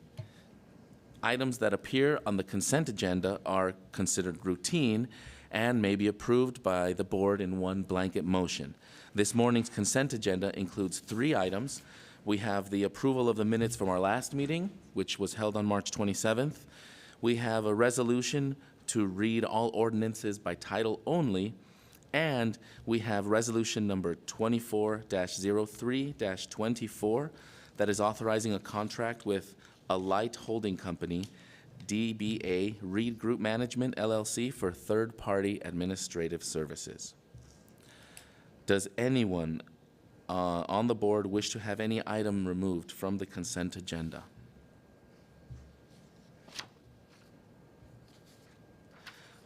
I'm not hearing any. Do I have a motion to approve the items contained in the consent agenda? Motion to approve the consent agenda as read. Thank you, Director Kellogg. Is there a second? Second. Thank you, Director Lewis. It has been moved and seconded. Any discussion before we vote? All of those in favor of approving the items on the consent agenda, please do so now by saying aye. Aye. Aye. Any opposed? All right, motion carries unanimously. And we'll note Director Edwards stepped out for that one. Thank you. Okay. I was just noting with Director Edwards and then with Director Kim calling in, our lightning button motion and second team is a little disrupted. That is They are right. normally- That is right. If ever there was a day to get a motion in, today's the day. I like to defer to the board to move us along in those areas. So you're safe with me. All right. Let's see here. Now I'm just going to move. Coming along, now we move into the regular agenda resolutions. And pardon me while I get myself back on track here. We begin with the resolutions that are before the board this morning. And the first resolution before the board is resolution number 24-03-25, adopting the amendment to fiscal year 24-25. Oh, yes. Oh, pardon me. I will repeat. Thank you. The resolution before the board this morning is resolution 24-04-25. adopting the amendment to fiscal year 24-25 statewide transportation improvement fund plan, the STIF plan. General Manager, do you have comments on this resolution? Thanks, President Gonzalez. Members of the board, this resolution seeks to amend the State Transportation Investment Fund, or STIF, plan to include additional spending authority. The board adopted the FY 24-25 STIF plan in December of 2022. It provides for the distribution of $206.2 million in STIF funds, not only to TriMet, but also to Multnomah, Washington, and Clackamas counties, several small transportation districts within Clackamas County, the Portland Streetcar, and Ride Connection. When developing the STIF plan, TriMet relied on projections provided by ODOT. If ODOT underprojects STIF revenue, then ODOT holds on to the additional revenue. If TriMet underprojects its annual carryover, then leftover revenue is not included in the plan, and that's what's happened here. As a result, ODOT is allowing TriMet to amend the FY 24-25 STIF plan to include $38.9 million in spending authority. So I have here with me both the Director of Mobility Planning, Tom Mills, and also our Grants Director, Debbie Gregg. They're going to walk us through what happened and what happens next. So I'll turn it over to you. Thank you, Sam. And good morning, President Gonzalez and TriMet Board. Thank you for having us. Again, my name is Tom Mills. I'm the Mobility Planning and Policy Director, and I'm joined by Debbie Gregg, Director of Grants. And Sam explained it just perfectly. I'm not sure we can explain it any better than that, but we'll kind of go through it again. So if we can go to the next slide, please. So as I think you're all aware, the Statewide Transportation Improvement Fund, the STIF fund, was established in 2017 as part of the HB 2017 Keep Oregon Moving Act. And it is a dedicated source of funds for improving, maintaining, and expanding public transit for all users statewide. The funds are allocated on a biennial basis, so we receive them every 2 years on behalf of the entire region. TriMet is what is called the qualified entity for the Tri-County area. What that means is we're responsible for submitting the plan for how we're going to use these funds, not just for TriMet, but also for our partners out in the counties, the 4 Clackamas County providers, that's SMART in Wilsonville, Sandy Area Metro, Canby Area Transit, and South Clackamas Transportation District in Malala. But also we provide some of these funds to Ride Connection as well as the City of Portland for the Portland Streetcar. And we'll just go to the next slide, please. And then as the QE governing board, as the TriMet board, you're also the QE governing board. So you're responsible for approving the plan, which you did in December of 2022. And that plan was based on revenue projections that ODOT had provided to us in August of 2022. So that was almost 2 years ago. Or a year and a half ago, but it will be 3 years by the time the entire plan is completed. And so as you can imagine, those revenue projections are maybe not perfect, not on target, especially now post-pandemic. Who would have guessed that people are making more money than they were pre-pandemic? We all thought it was going to be a recession, and turned out it was very short, and suddenly people made more money. So the revenue projections are wonky. But anyway, the plan went into effect as of July. And unfortunately, what happens is the rules themselves don't allow us to amend the plan when the revenues are off. So we have to hold on to those funds, or actually ODOT holds on to funds for the 2-year biennium, and we can't touch them until the next biennium. We have to put them in the next plan. However, just this month, the Oregon Justice Department granted ODOT an administrative rule change that will allow for a one-time amendment to the STIF plan to give us the spending authority to use the funds that didn't get into the plan. So with that, and I should also say, the rule does not allow us to create new projects. It only allows us to spend more funds on the existing projects that are within the plan. And with that, I'll hand it over to Debbie. Great, thanks, Tom. So the next slide, thank you. The plan amendment, and just to reiterate, so this allows TriMet as the QE to amend the current plan based on the revised estimates that ODOT has provided us, and also for those funds that are carried forward that we received in a previous biennium but didn't get into the plan for what a variety of reasons that we would have to then punt to the next plan, but now we're able to incorporate them into this amendment opportunity and spend on those funds earlier. Our eligible plan increase is $38.9 million. That brings our total revised 24-25 STIF plan to $245.2 million. If approved, these funds will be able to be spent in fiscal year 25, which we're glad for that opportunity.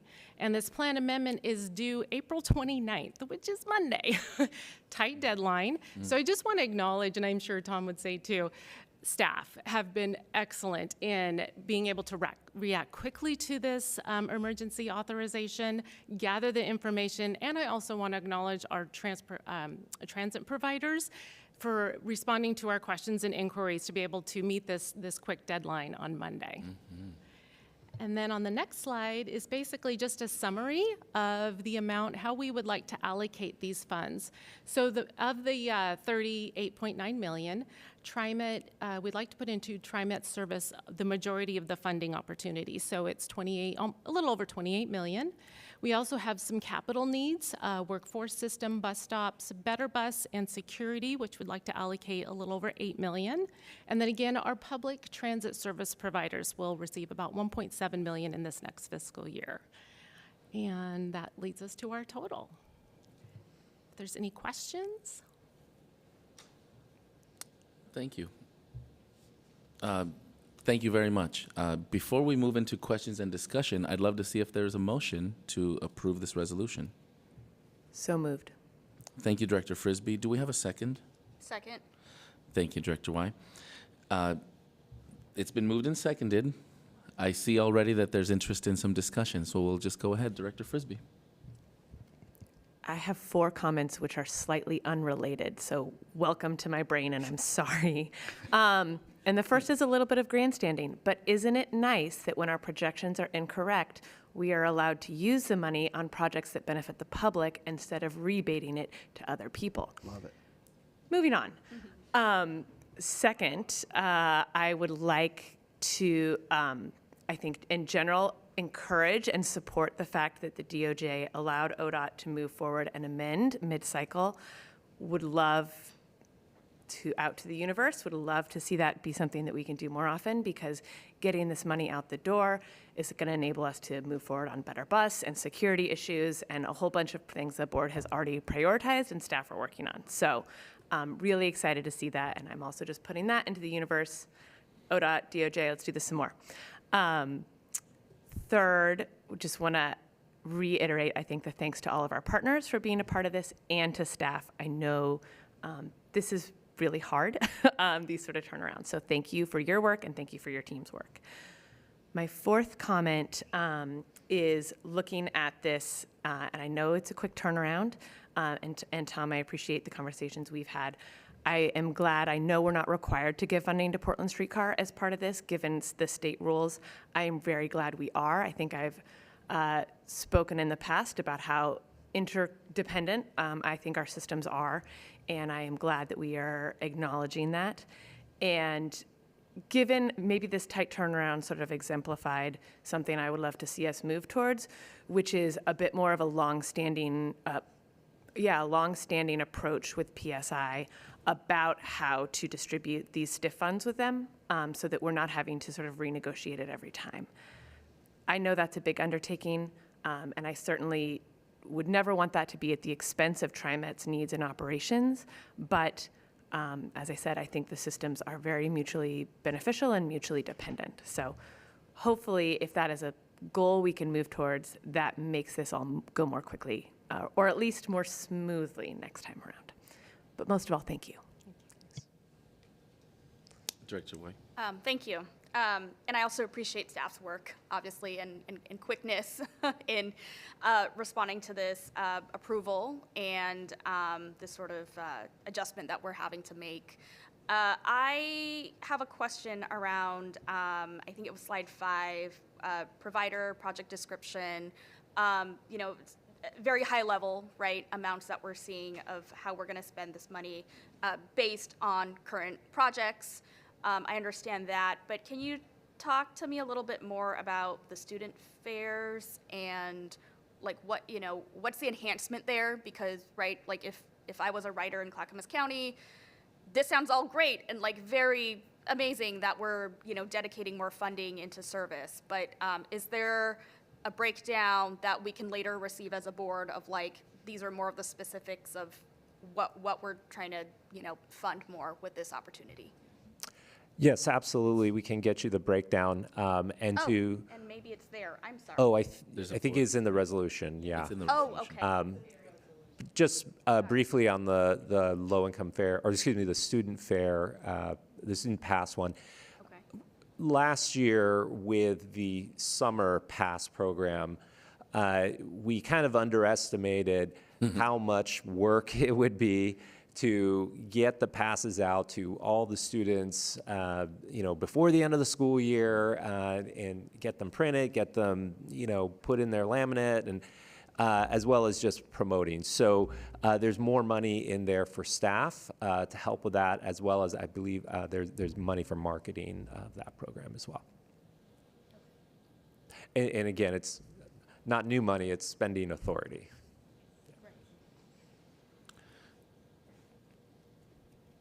Any other comments? Director Kim, I don't have the luxury of seeing if your hand is raised. Thank you. I appreciate that. Thank you. Any other comments? I had a question, and I can't resist the opportunity to express my gratitude to the state for demonstrating a little flexibility with the STIF. I couldn't resist saying that. Thank you. Thank you very much. I'll be here all week. Hopefully not. So now, with this unprecedented flexibility for this one-time concession, let's call it that, have we, on the heels of this, have we gone back to our next biannual forecast and revisited our forecast? Has this informed us in any way? How so? Yeah, so we are actually, TriMet as well as all the providers are working on coming to an agreement on an over projection, which ODOT will allow for the next next STIF plan. So it could be, I mean, we're even talking as high as 130%. Not that we expect 30% more to come in, but just to make sure we're covered in case there's a 20% more comes in, et cetera. And for the smaller providers, it really means a lot for them to make sure that they're covered, because an extra 20% means a lot to them. So yeah, that's how we hope to avoid this problem in the future. And I would hope, in addition to that, that the state creates some clarity and potential pathways to reconcile this, whether we're above or below in future years. Agreed. Good stuff. Yeah, we would really appreciate this to be almost a permanent rule where we had at least a one-time opportunity to true up some of the numbers and reflect some changes. And so we appreciate the emergency rule, but I agree. I would like to see this at least in the future plans as an opportunity to make an adjustment. It seems so rational that we're not going to get it right every time. Right. Whether we're above or below. Wonderful. I see no other questions or comments coming from board members. I think it's time for us to vote. Let's see, all of those in favor of approving resolution number 24-04-25, please do so now by saying aye. Aye. Aye. All opposed? Any abstentions? Hearing none, it passes unanimously. Thank you very much. Thank you. Next, for our next resolution, the board will consider resolution number 24-04-26, authorizing a contract with Shetke Northwest Sales Incorporated for the purchase of 16 replacement vehicles for lift service. Mr. General Manager, your comments, please. President Gonzalez, members of the board, TriMet current lift paratransit service fleet includes 268 gasoline and renewable diesel powered minibuses. We have a goal to replace lift vehicles every 9 years, or about 230,000 miles. Although that can fluctuate back and forth, we build a schedule for regular replacement of lift vehicles within each budget cycle. Ordinarily, Lyft plans to purchase 30 replacement vehicles per year. The vehicles that are replaced have reached the end of their useful life. Lyft has replaced 84 vehicles over the past 2 years and has tentatively authority in FY 2025 budget to purchase 10 additional replacements. The specialized minibus are manufactured for Shetke by Ford Motor Company. The price for these buses has more than doubled since 2018, from about $80,000 each to more than $170,000 each. I'd like to commend our team at Lyft, Eileen and her team, and Nessa, for identifying a potential cost-saving opportunity. Using the State of Oregon price agreement piggyback contract, Lyft can purchase 16 stock vehicles from Shetke for $150,000 each, or a total of $2.4 million. If approved, this contract would result in a cost savings estimate at approximately $320,000 that aligns with Vision 2030 resource efficiencies that Nancy talked about earlier. It helps put TriMet ahead of the anticipated continuing rising costs of these vehicles. Lyft would use a current transportation division underspend in its FY24 budget for this purchase. Therefore, the amount is included within the current budget and will be paid with general funds. Shetke has 68 employees, of whom 27% are minorities and 12% are female. Your approval of this resolution is recommended. Thank you, General Manager Dessou. Before we move into questions or comments, I'd love to see if there's someone on the board that would like to make a motion to approve this resolution. Thank you, Director Edwards. Do we have a second? Second. Thank you, Director Lewis. It has been moved and seconded, and now we open up for questions and comments. Anybody wish to bring up a comment or a question? Director Kellogg. Yeah, thank you. Sam, you'd mentioned earlier, and I know this, everybody shares this vision for sustainability and zero emission. So these new buses that we're buying, you mentioned some are gas, some are renewable diesel. What's the ratio of what we're purchasing? Are they half gas, half renewable? Unfortunately, they're all unleaded fueled vehicles.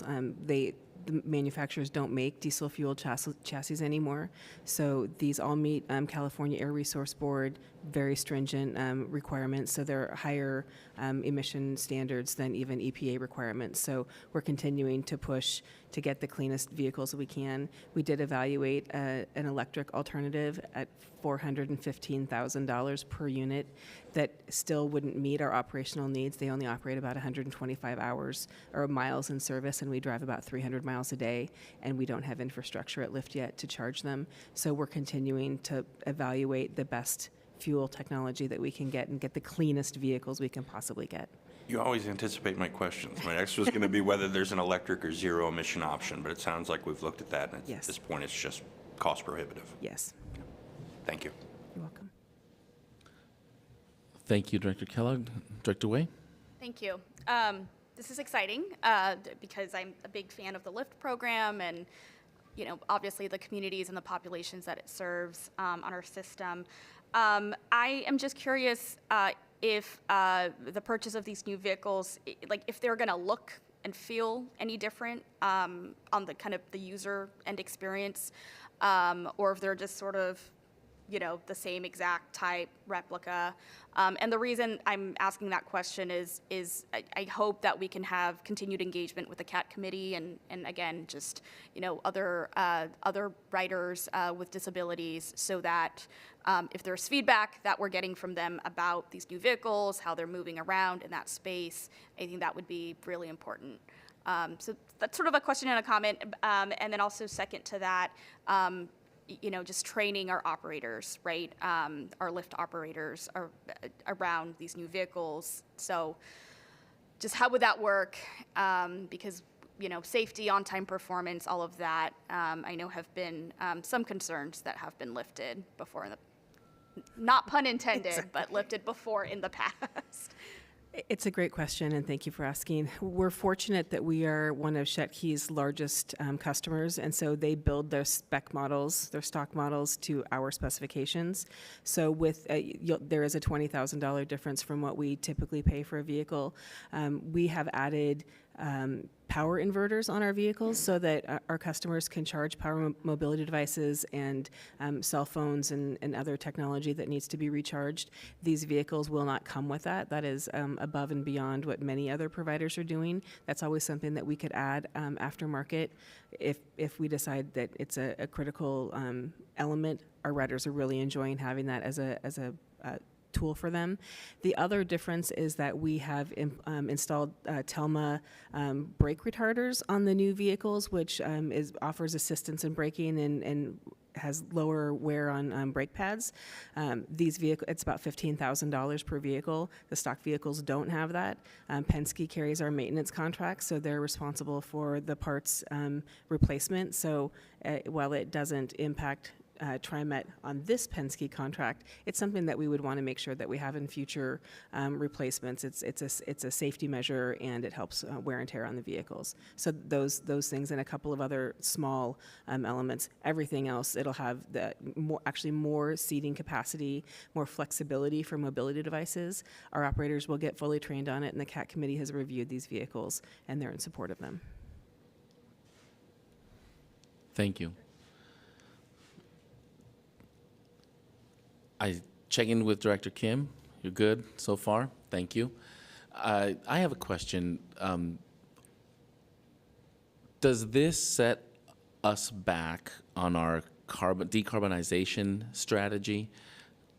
Is the lift fleet included in the decarbonization strategy? Can you just speak to how those two things connect? And I'm not sure who to direct the question to. I'll say that Lyft is committed to being 100% compliant with the agency's carbon reduction strategy. Our program is not currently by name listed in the plan. We'll be working with the team to make sure that we do have all of the amenities in place with a shorter life, useful life of our vehicles as well. It gives us a little bit more time, a few more procurement cycles to identify a vehicle that will work for us, that we can afford, that we can sustain, that we can fuel. So we are absolutely committed to being there by 2040, if not sooner. Thank you for that. Yes? I would just like to add that our contracted mobile fueling partner for the Lyft fleet, Fleet Fuels, has reached out and said that there's a new product emerging in the market, renewable gasoline, which will be a non-petroleum-based fuel that would work in gasoline vehicles. I don't think it's available in the quantity that we would need, but as it emerges more into the market, we would likely try to test that and maybe convert to renewable gasoline as well. So that is an option. Thank you. That's great information. I would imagine the public will be keenly interested in how we continue to advance our strategy. And as we go towards zero, we cannot leave a stone unturned. Exactly. Thank you. Yeah. And it's pleasant to hear that our suppliers are vested in that journey alongside us. Absolutely. Okay, I see no other comments or questions. We're going to move into a vote. All of those in favor of approving resolution number 24-04-26, please do so now by saying aye. Aye. Aye. Aye. Any opposed? Any abstentions? All right, motion carries unanimously. Thank you very much. Thank you so much. Now, the board will consider resolution number 24-04-27. authorizing a contract with ASA Construction LLC for the Columbia Operations Facility, 42nd Avenue Security Main Gate Project. Mr. General Manager, your comments, please. Thanks, President Gonzalez. Members of the board, the Columbia Operations Facility plays an integral role in TriMet's transition to a zero-emissions bus fleet. The 42nd Avenue Security Main Gate Project is the first of many planned projects that will repurpose the Northeast Portland property into a fully operational bus and maintenance facility. TriMet is pursuing this project now to align with our partner agencies, PBOT's construction of a new traffic signal at 42nd and Columbia. Their signal will control access to the facility. The new gate project, meanwhile, will improve site security. It will also make it more efficient to assess the property and also apply TriMet standard fencing, security cameras, lighting, and access control features. After an invitation to bid, TriMet determined that ASA Construction bid of $1.32 million was the lowest responsive bid of two, although it did come in over our independent cost analysis. If approved, the resolution would authorize a contract with ASA for $1.48 million. The amount included a 12% change order authority. ASA has 14 employees and reports their diversity as 35.7% minority and 28.5% female. In addition, ASA plans to have an estimate 10% of their work performed by COVID-certified firms. So your approval of the resolution is recommended. Thank you, General Manager Dessou. Do we have a motion to approve Resolution 24-04-27? So moved. Thank you, Director Frisbee. Is there a second? Second? Thank you, Director Lewis. Now, any questions or comments? Let's have some discussion before we move to a vote. Yes, Director Kellogg. Thank you, and General Counsel Devine, please keep an eye on me here if I'm wandering into confidentiality, but it seemed like this bid process was a little, I'm not sure the correct word is, but there was somebody who came in with a lower bid and then they stepped out, and our internal estimate and the contract price, there's like a 40% difference. So I'm just wondering how exactly all that, the details on that. Our Director of Procurement, he's going to take care of that. Good morning, Les Spittler, Director of Procurement Supply Chain Management. Pence Construction did come in with a lower bid initially. Pence has not done business with TriMet, and I don't believe they've done a ton of government work. In the government sector, there's something called a good faith effort standard. So anytime a prime contractor during the advertisement period is seeking subcontractors to perform work on the project, they are required to meet the good faith effort standard, which is really involves intentional engagement with subcontractors, particularly those certified by COBID as DMW ESB. And Pence did not meet the standard of the good faith effort, so we reached out to them after the bids were due. They also, I wouldn't say that they submitted an incorrect bid form, but there was some ambiguities that we weren't sure if they included certain prices in line items or if they bid on every line item. And so we had a conversation with them, informed them that they did not meet the good faith effort. In addition, that we had some questions about their bid, and they decided to withdraw, which made ASA Construction the lowest bid. And we have the ability within the Oregon revised statutes to negotiate with bidders anytime all bids come in over the estimate. So we had a negotiation meeting with ASA Construction and went through their assumptions with regard to the project and their bid price. And it turns out all of their assumptions were accurate. There were some things that we didn't necessarily account for in our estimate, and so they didn't lower their price, but it gave us a lot of clarity into their means and methods and their assumptions going into the project.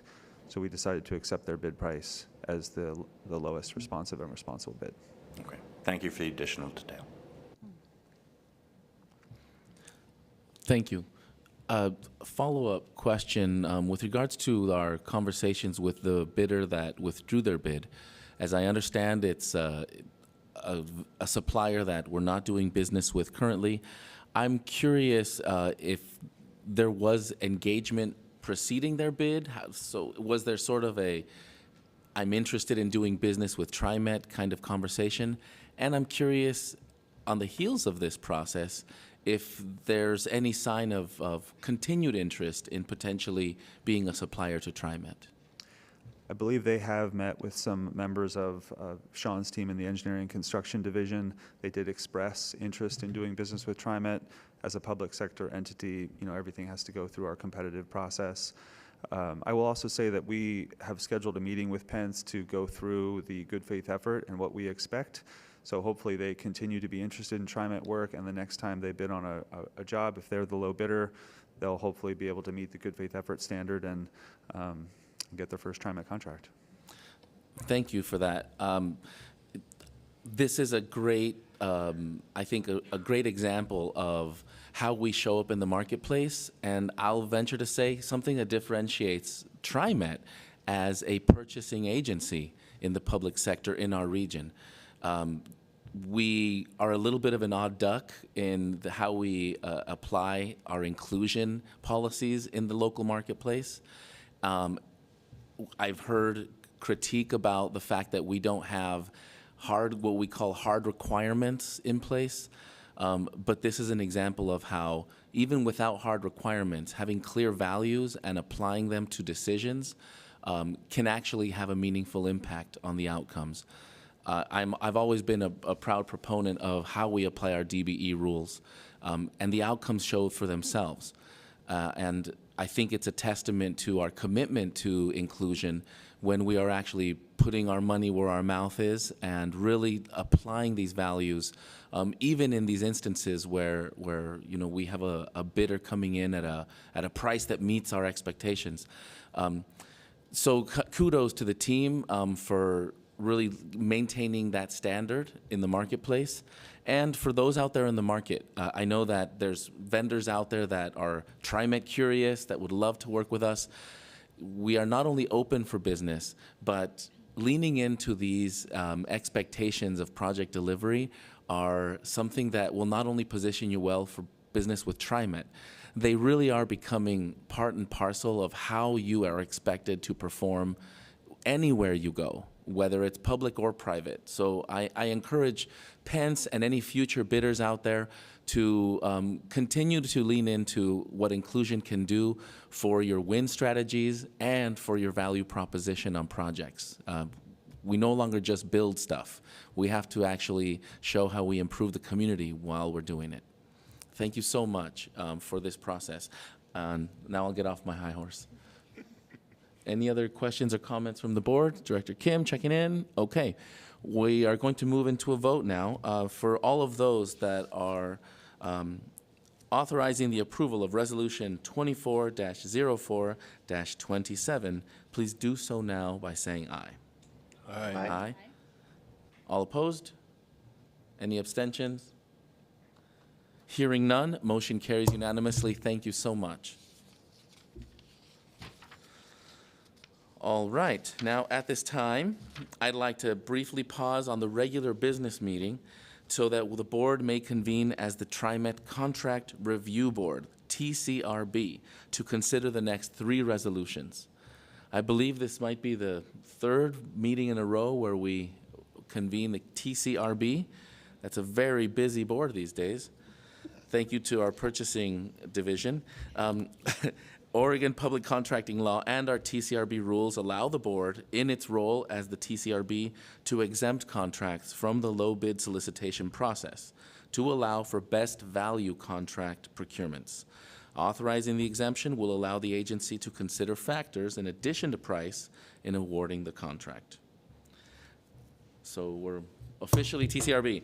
Now, in its role as the TCRB, the board will consider resolution number 24-04-28, authorizing an exemption from low bid requirements to allow a best value solicitation for a construction contract for improvements to the Beaverton, Oregon City, and Gateway Transit Centers.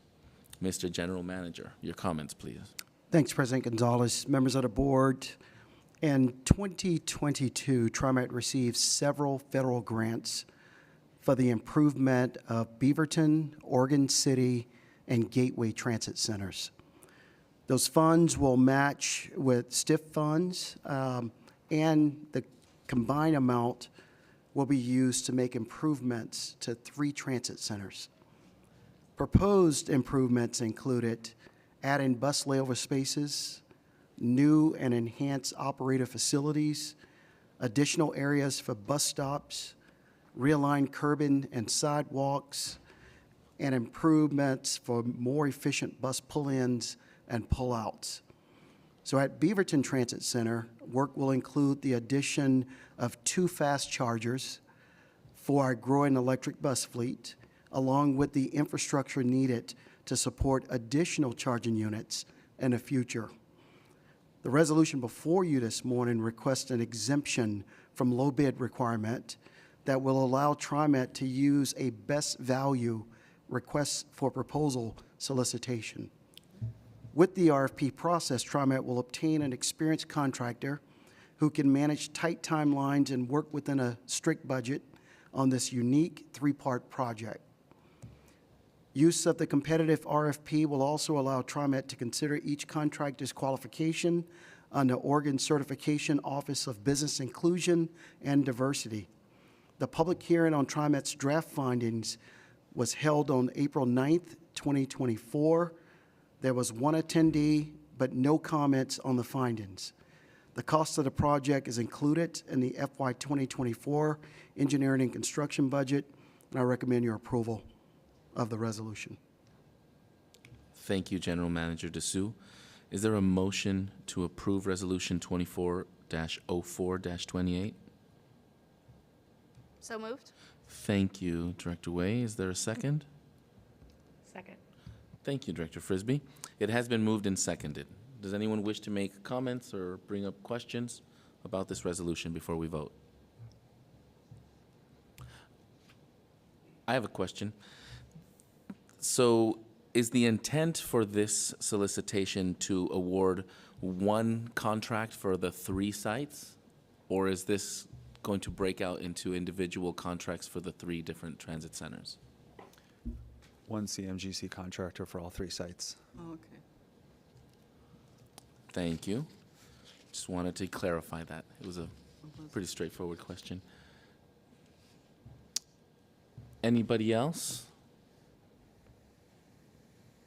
All right. Well, you've gotten us very accustomed to these procedures now. Really held us to account on this. I'd like to now move us to a vote. Is there, for all those who wish to approve resolution number 24-04-28, please do so now by saying aye. Aye. Aye. Any opposed? Any abstentions? Thank you very much. This motion carries. Continuing as the TCRB, the board will now consider resolution number 24-04-29, authorizing an exemption from low bid requirements to allow a best value solicitation for on-call services to contractors to maintain bridges and structures. Mr. General Manager, your comments, please. President Gonzalez, members of the board, within TriMet's 533 square mile service district, the light rail system covers 60 square miles and includes about 50 bridges and dozens of retaining walls and minor structures that must be maintained. This resolution seeks approval for TriMet to conduct a best value RFP solicitation for a class of multiple qualified on-call services contractors. They would perform minor alteration and construction work needed to maintain these bridges and structures. TriMet staff believe there is a large pool of small businesses and COVID-certified firms likely to participate in this solicitation. Staff will conduct extensive outreach before releasing the RFP to encourage maximum participation by these firms. The public hearing to allow comment on the draft findings used to grant the exemption for this class of public contracts was held on April 19th, 2024. There were no attendees and no comments on the findings. A side note here, I would like to point out that the estimate range for each of the projects covered by these services is anticipated to be under $300,000. The cost is included in the FY 2024 budget for maintenance operations, and I recommend your approval. Thank you, General Manager Dessou. Do we have a motion to approve Resolution 24-04-29? Motion. Thank you. Thank you, Director Frisbee. It's been moved. Is there a second? Second. Thank you, Director Lewis. It's been moved and seconded. Do we have any questions or discussion from the board before we move to a vote? Okay, I have one again. And yes, please, Les, join us. Yeah. You could always hang out for the next one as well. So, again, thank you for applying some creativity on how and when to look at opportunities for inclusion. Clearly, this is a step that can help enable new relationships with new entities. I have I'd love to discuss a little bit of this concept of the on-call, having a pool of contractors. It looks to me like this is a great opportunity to bring in multiple vendors and be able to do some business with them that perhaps can be a relationship builder with new entities.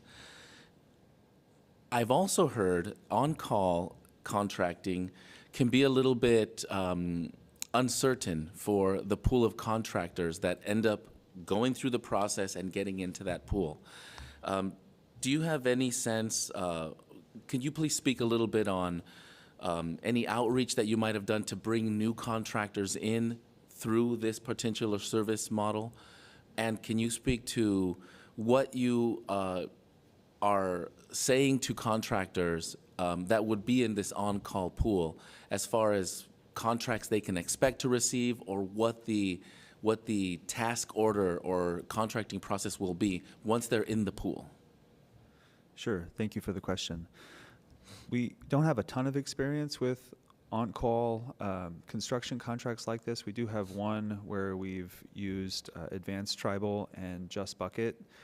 And, you know, in the construction industry, particularly coming into the nicer weather, firms are really busy. And so it's really important to engage with them in advance of the project being ready to execute, so that they can ask questions and engage with my colleague Matt Bassetich here, who will be the project manager, learn about the project, and then put forward an estimate. These conversations also allow for open book negotiations. So I don't believe any of these contracts will be delivered as a CMGC, but being able to bring these contractors in early to show them the specifications, to do a site walk, to get an estimate, to have those open book negotiations, to clarify assumptions, means and methods, and then come to a price, it gives those contractors a great deal of insight into this work, how TriMet administers construction projects like this, and honestly creates more of a partnership than a low bid environment where it can become contentious at times.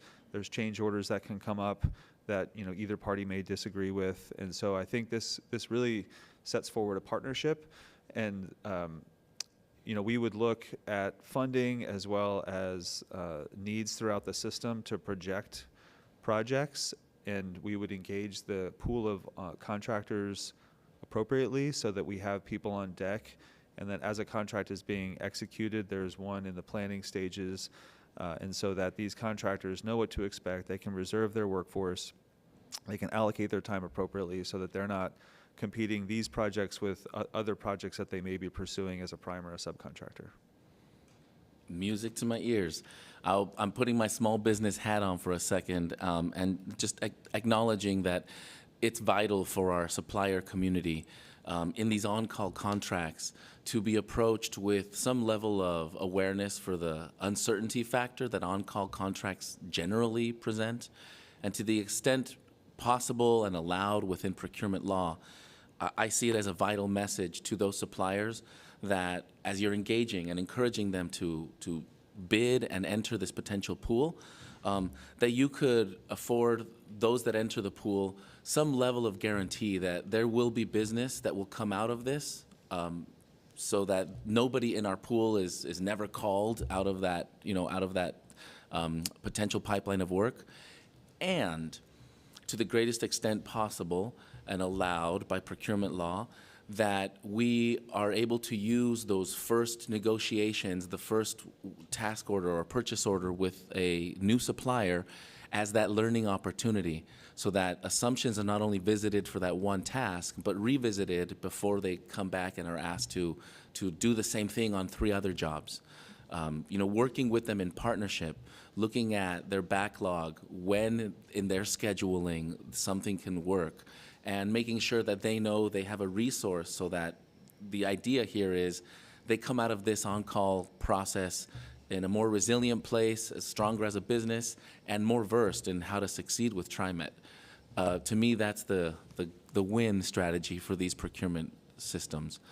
So I hope a year from now or 2 years from now, as these contracts are let, that we see new relationships that are with companies that are set up to be successful at higher and higher levels with TriMet. I believe that's the premise, so I'm looking forward to hearing how the story unfolds. Thank you.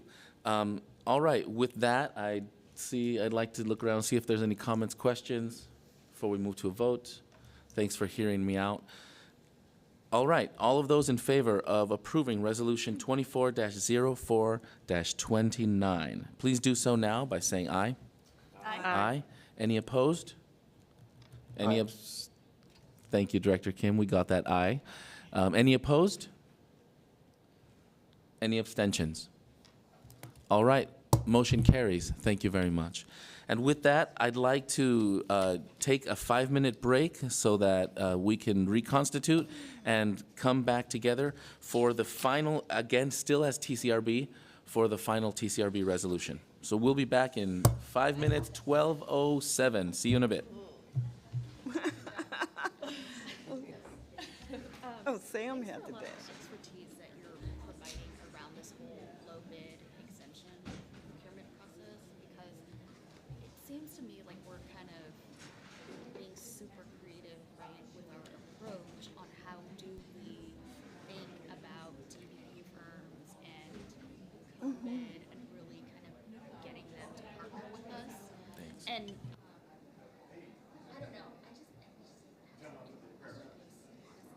We're not getting any feedback on, there's no assessing, so what's, I mean, there's not, okay, so we're now seeing them, but results, who's getting it? We're not getting, yeah. Yeah. Green lines think alike, I'll say. And I think it's laziness, because now they get to, this is being creative, but who's it benefiting? That was, I'm so glad you like, say that. yeah. So,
All right, testing 1, 2, 3. I'd like to kindly request that you get your heebies and your jeebies out of your system and have a seat. Resume the very important business of the board. Wait a sec. Wait a sec. My phone is in a safe location. Class. All right. I'd like to call our meeting to order now. Never has this gavel been more useful. All right.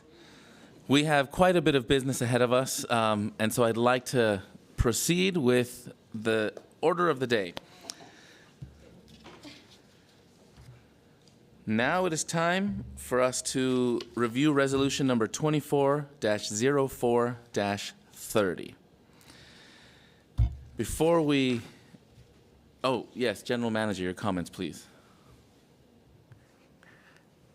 Thanks, President Gonzalez. Members of the board, TriMet has several aging wash buildings and associated equipment for our buses and light rail vehicles that has reached its useful life, and it's time to replace them. This resolution seeks approval for TriMet to use a best valued RFP solicitation rather than a low bid process to select a contractor for this wash building equipment replacement work. Under the proposal, the maintenance facility connected to our operations headquarters at Southeast 17th and Center would be the first to be rehabilitated. That maintenance facility was built in 1978, 46 years ago. Most of the machinery, support equipment, and system in our bus wash building are original, and as you could imagine, quite antiquated for modern day work. As the project budget allows, TriMet also may engage the selected contractor to replace wash buildings and equipment at additional maintenance facilities, including our El Monica Light Rail Maintenance Facility, built in 1997, and the Merlo Bus Maintenance Facility, built in 1985. The contractor also may be engaged to install bus wash equipment at our new Columbia Operations Facility. The public hearing to allow comment on the draft findings used to grant an exemption for the public contract was held April 10th, 2024. There were no attendees, no comments on the findings. The cost of work is included in the proposed FY 2025 facilities management budget. The estimated cost for each facility is approximately $5 million. Your approval of the resolution is recommended. Thank you, General Manager Dessou. Do we have a motion to approve Resolution 24-04-30? So moved. Thank you, Director Frisbee. Do we have a second? Second. Thank you, Director Edwards. It's been moved and seconded. Does anyone wish to make a comment before we vote? Okay. I have a question.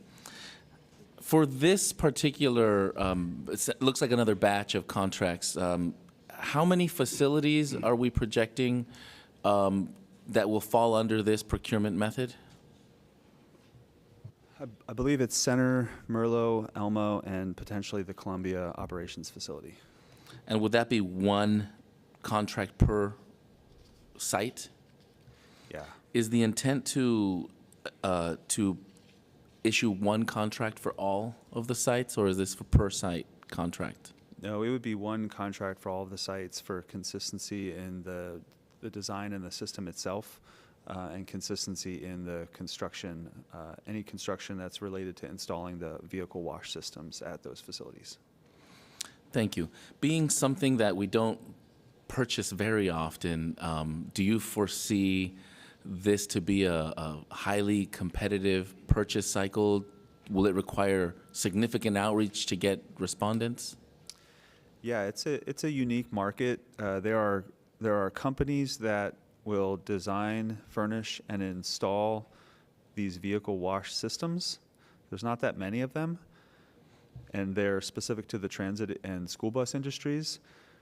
But because of the facility improvements that will also need to accompany the installation of these wash systems, a company will also need to partner with a general contractor for structural improvements, electrical, plumbing, any work that's associated with the new system. So it's going to be a partnership, and there's not a lot of vendors that provide vehicle wash systems. And so the competitive aspect will really be with the general contractor that they partner with. So we're going to have to spend a lot of time in the market doing outreach, connecting these vehicle wash system design, furnish, and installers with local general contractors, hopefully DBE or COVID general contractors. So we'll have to be really careful and intentional about fostering competition and also helping those two parties understand the nature of the relationship. I appreciate that. My sense was that this is not stuff Oregon sells very often, and my guess is it's going to be a national player.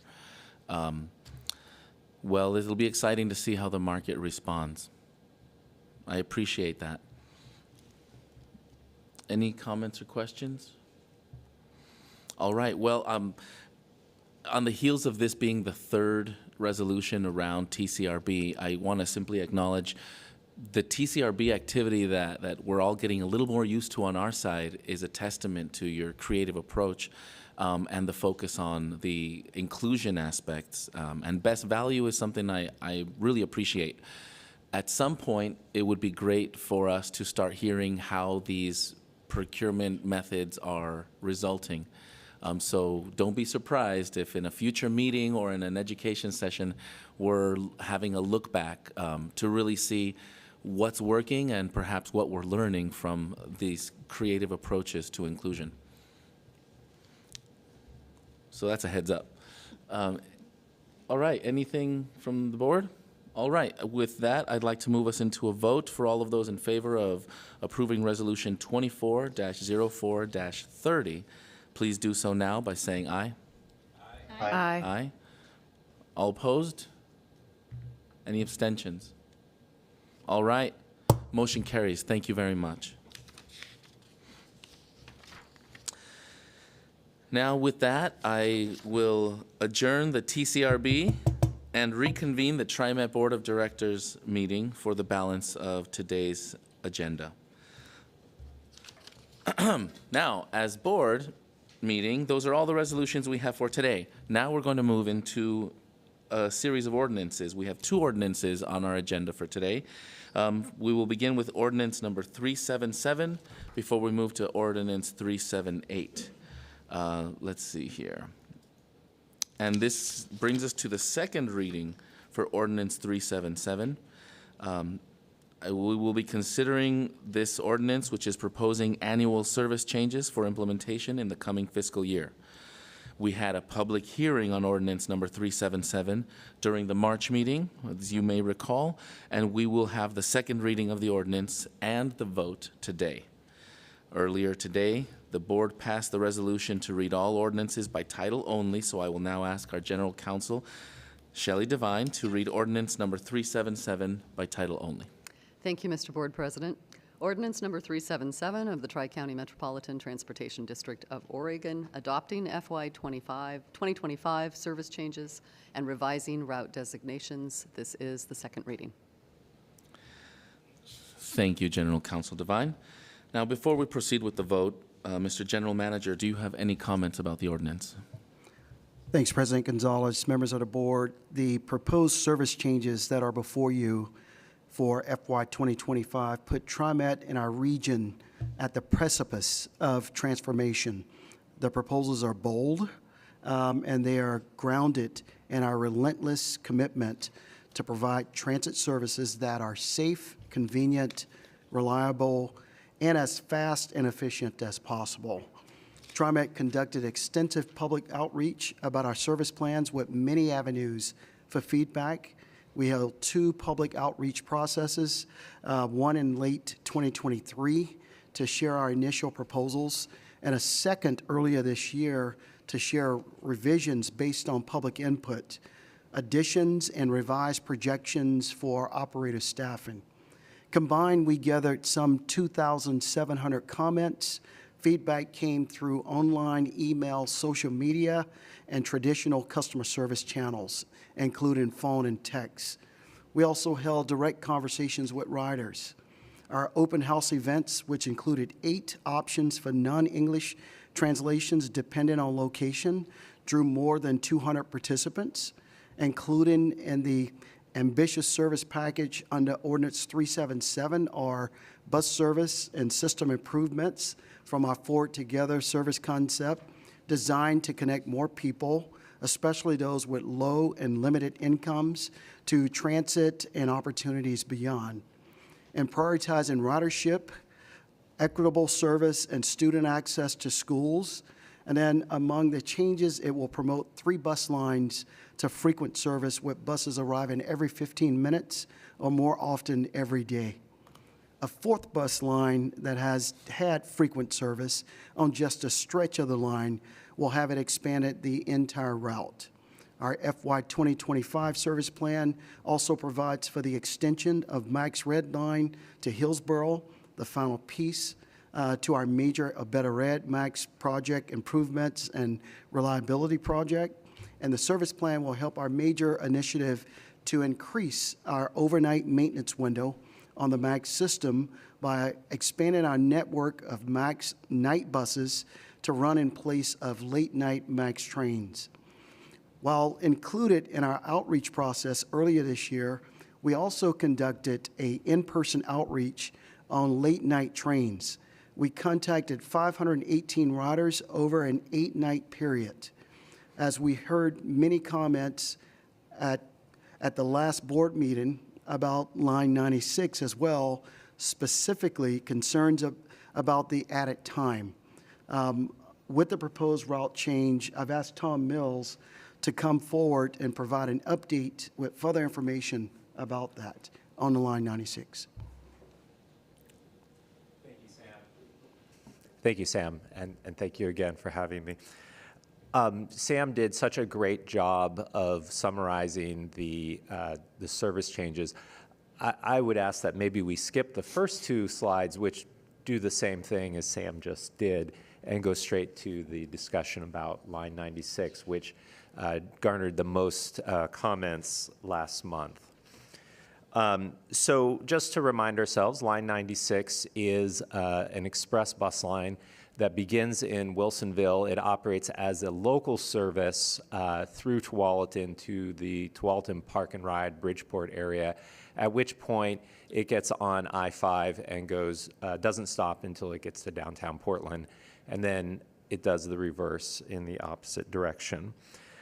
Since the pandemic, since fall of 2019, the ridership on that line is still down 65%. And so this was a little glaring during the Forward Together process. And we did come up with a new proposal that would allow people to still get downtown, but also increase the number of people who could access the line. So this proposal would have the line, rather than get on I-5, use Boone's Ferry Road through the Lake Grove area, and then turn up Monroe Parkway, McNary, and Kerr Parkway, serving Mountain Park and PCC Sylvania. It would then go on to Barber, stop at the Barber Transit Center, and then from Barber Transit Center, during the peaks, it would operate a limited stop bus service into downtown. This would help get that earn that time back, and we could operate limited service because that stretch of Barber has a frequent service bus line on it as well. But of course, this would discontinue service on I-5. One of the advantages of this, by serving more areas, we're able to serve some existing and future affordable housing developments. Next slide, please. I mentioned the line being down 65%, just to give you a sense of how that compares to other peer routes.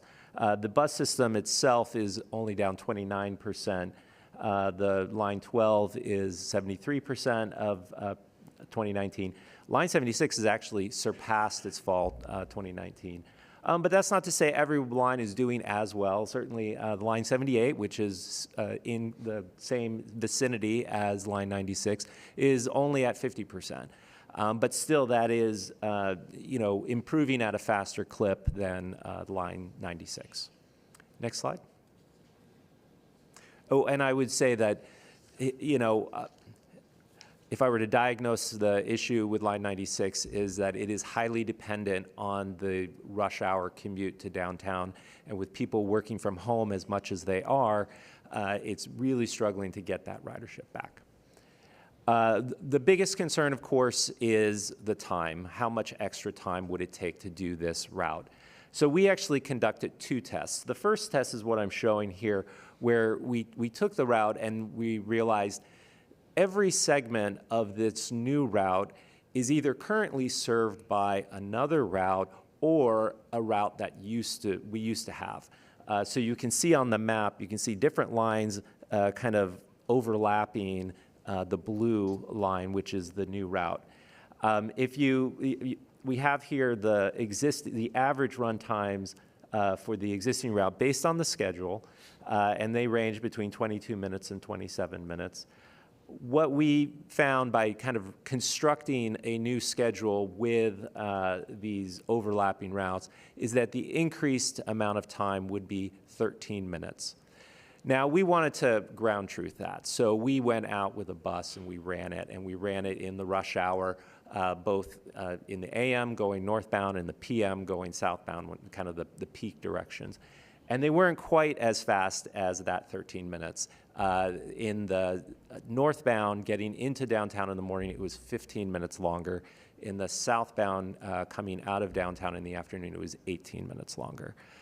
Those are obviously longer. That is less convenient for the existing riders. Certainly, I understand that. But it is not it's still a pretty quick trip. Overall, it's not what many have feared might be. And of course, we have the added benefit of the new destinations. Next slide, please. So then what we did is we conducted what we call an access analysis. We had, what we did is we drew a half-mile boundary around the bus stops of the existing line as well as the bus stops of what the new route would be. And then we looked at, well, how many new people could ride the route if we were to make this change? And you can see there the population of people who have access to the route or within a half mile of the route doubles. This is as the crow flies. It's not necessarily as sidewalks are, so understanding that. But also, we then said, okay, well, let's learn a little bit more about the demographics of these folks. Essential workers, the American Community Survey, which is put out by the U.S. Census, has a category called essential workers. These are people who have to be at work in person, so they use that as kind of a facsimile for essential workers. That increases by 91%. People of color, 79%, low income, 57%, and then jobs in general, 11%. That may seem a little low, but remember, the largest job concentration on both routes is downtown Portland, and that doesn't change. So that's why the percentage seems a little low. Next slide, please. And then lastly, just to highlight the changes that we made during the outreach process when we spoke to the community and riders. Initially, we were only going to have the line go to the Barber Transit Center. In talking to riders, it became obvious, of course, we need to go downtown. So we still have those downtown peak trips. We made those trips limited stop to kind of make up for the travel time. And we heard pretty strongly from folks that they wanted us to enter downtown the same way we entered today, not use the transit mall, but they liked using Columbia and Jefferson for going in and out of downtown. The last thing I would say is next year, we hope to come back with more improvements to Line 96 that would include weekend service. That's something we can do by changing this route and serving more people. But if this route were to stay on I-5 and be predominantly a work commute service, it really wouldn't make sense for us to add weekend service. The market just wouldn't be there. So there is an advantage here for additional service in the future by making this change. And that's it. Thank you. I'll take questions. Tom, if you'll hold on for just a moment.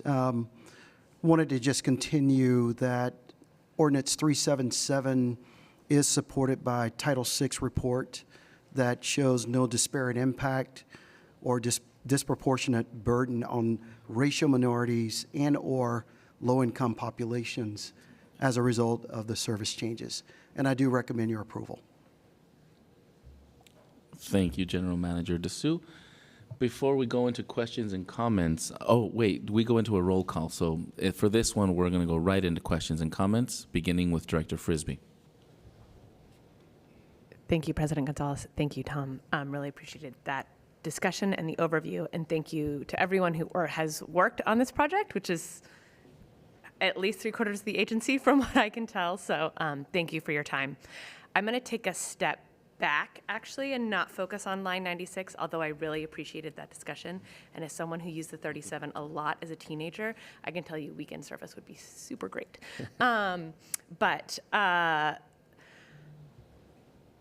want to take a moment, I think, and ground us in the forward together approach. And just Sam mentioned it in his comments, but how important it was, I think, to take that data-driven ridership approach.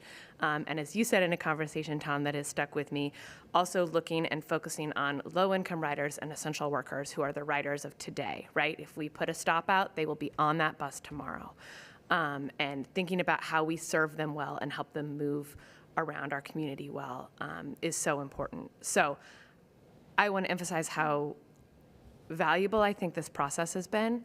I also know it is deeply hard. As someone who gets overly attached to my own bus lines, it is so hard when your bus lines change. And it disrupts your life, right? It is a huge disruption. And so I want to acknowledge that to the folks who are experiencing that or about to experience that.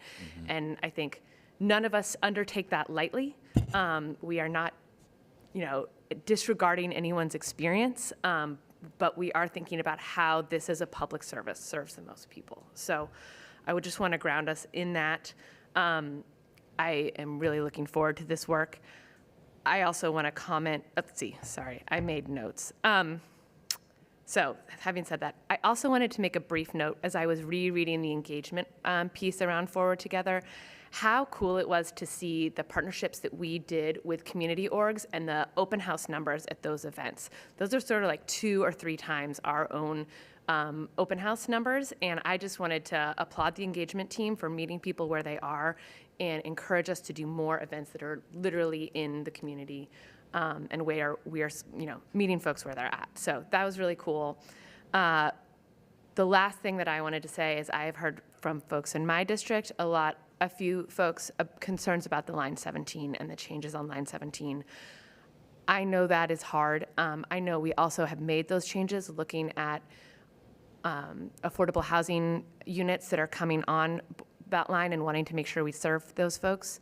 And I think I understand why we did that. And I hope, one of the ways and things that we can play with is looking at if folks have to walk a little bit farther or lose a specific line, making sure the options we're giving them that we're lining up that timing to help reduce their transfer time if they are losing a 1-seat ride and moving to a 2-seat ride. I know that as a non-planner and engineer, I'm like, just line up the schedules, and all the people who actually know what they're doing, their heads light on fire. So I acknowledge that is very hard, and I'm just putting it out there for something for us to think about. So mostly want to extend my gratitude to your team and gratitude to everyone who has participated in this process, all our current writers, all our future writers, and I really look forward to seeing the results of this work. Thanks. Thank you. And did I see Director Kellogg raise? Oh, Director Edwards. Thank you, Mr. Chairman. Thank you for that presentation, Tom. My question was, and I don't know if I heard this incorrectly, was there was increase in commuter time in the peak hours? So by the proposal would be to move line 96 off of I-5 and take other routes that would allow other people to board. In doing so, it will increase the overall run time of line 96 for those who currently ride today, because they would not be on the freeway and they would be stopping to pick people up. But what we're seeing is that that's probably going to be in the 15 to 18 minute additional time from downtown to all the way to the Tualatin Park and Ride. That's each way. In each direction, yeah. That's 31 minutes. That's right. Yes. Minimum. Okay. Thank you. Director Kellogg? Thank you. And Tom, thank you for validating our exchange from the last message by doing this additional work. I appreciate you justifying the discussion we had. On the bus test that you did, you didn't stop and pick anybody up or have any kind of... Oh, I'm sorry. I forgot to mention that. I did ask them to make stops along the way. They didn't do every single stop, so it was like 5 or 6. They made sure to pull into the Barber Transit Center, though. Okay. So since our last meeting, I've had plenty of discussion again with constituents on this. And again, I appreciate your effort to make some minor modifications here. But a couple of things people asked me about is, what if ridership increases over the next year back to pre-pandemic levels or somewhere approaching that? Is there a commitment to maybe looking at this change and saying we're not going to make it because the ridership's back? We could make that commitment. I guess I would look to Sam for that. Yeah, I was getting ready to say, let's have a little conversation. Yes, we are evaluating and always evaluating, and if the ridership does return, we will take a look at it. Right, and so just to confirm, this change is not going to be implemented, if at all, until next summer. Yes, right now our plan is to implement it in June of 2025, which would still be in the FY25 timeframe. It's our last service change of the fiscal year. Great. So I've encouraged the folks who've been in contact with me, go out, get your friends, ride that bus, get the ridership numbers up.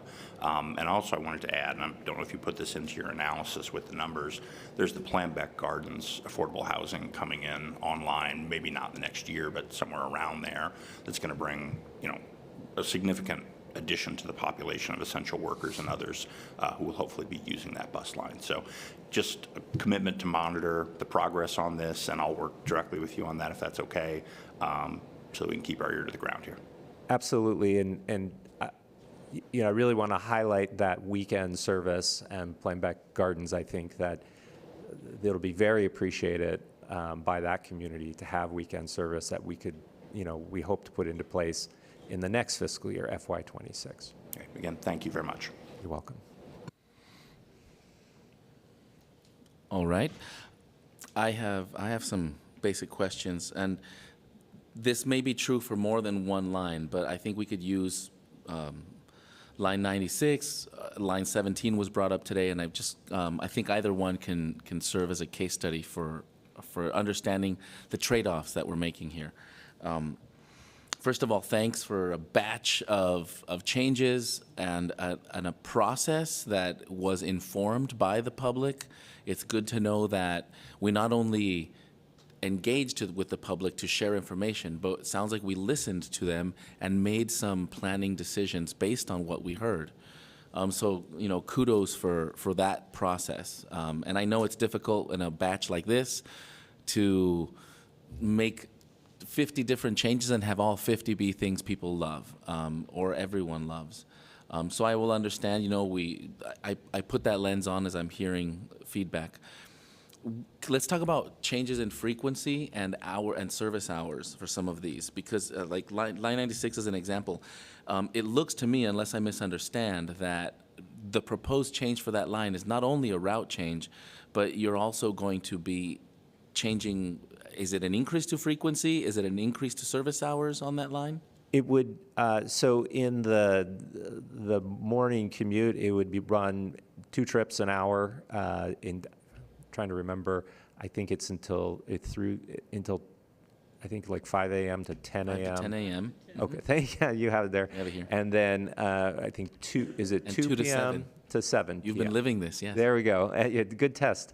And then, but in the midday, it would be hourly. Is it currently hourly? In the midday, I think, yes, it is currently hourly. At one time, it was half hourly, but during the pandemic, we cut it back. So this represents an overall, this proposed change to that line represents an overall increase. I take it back. In the rush hour, it is half hourly, if I remember correctly, and in the midday, it is hourly. So it would be pretty similar. Similar. It is today. How about the hours? Are we extending hours of service on this one? We are not planning to go later at this time. Okay, okay. I mean, from just walking by, I'm not a transit planning expert by any means, but it looks like we're trying to convert that line from what looks like and serves today as a commuter shuttle, very targeted service, let's say, to something that's going to be a little more broad in its value proposition.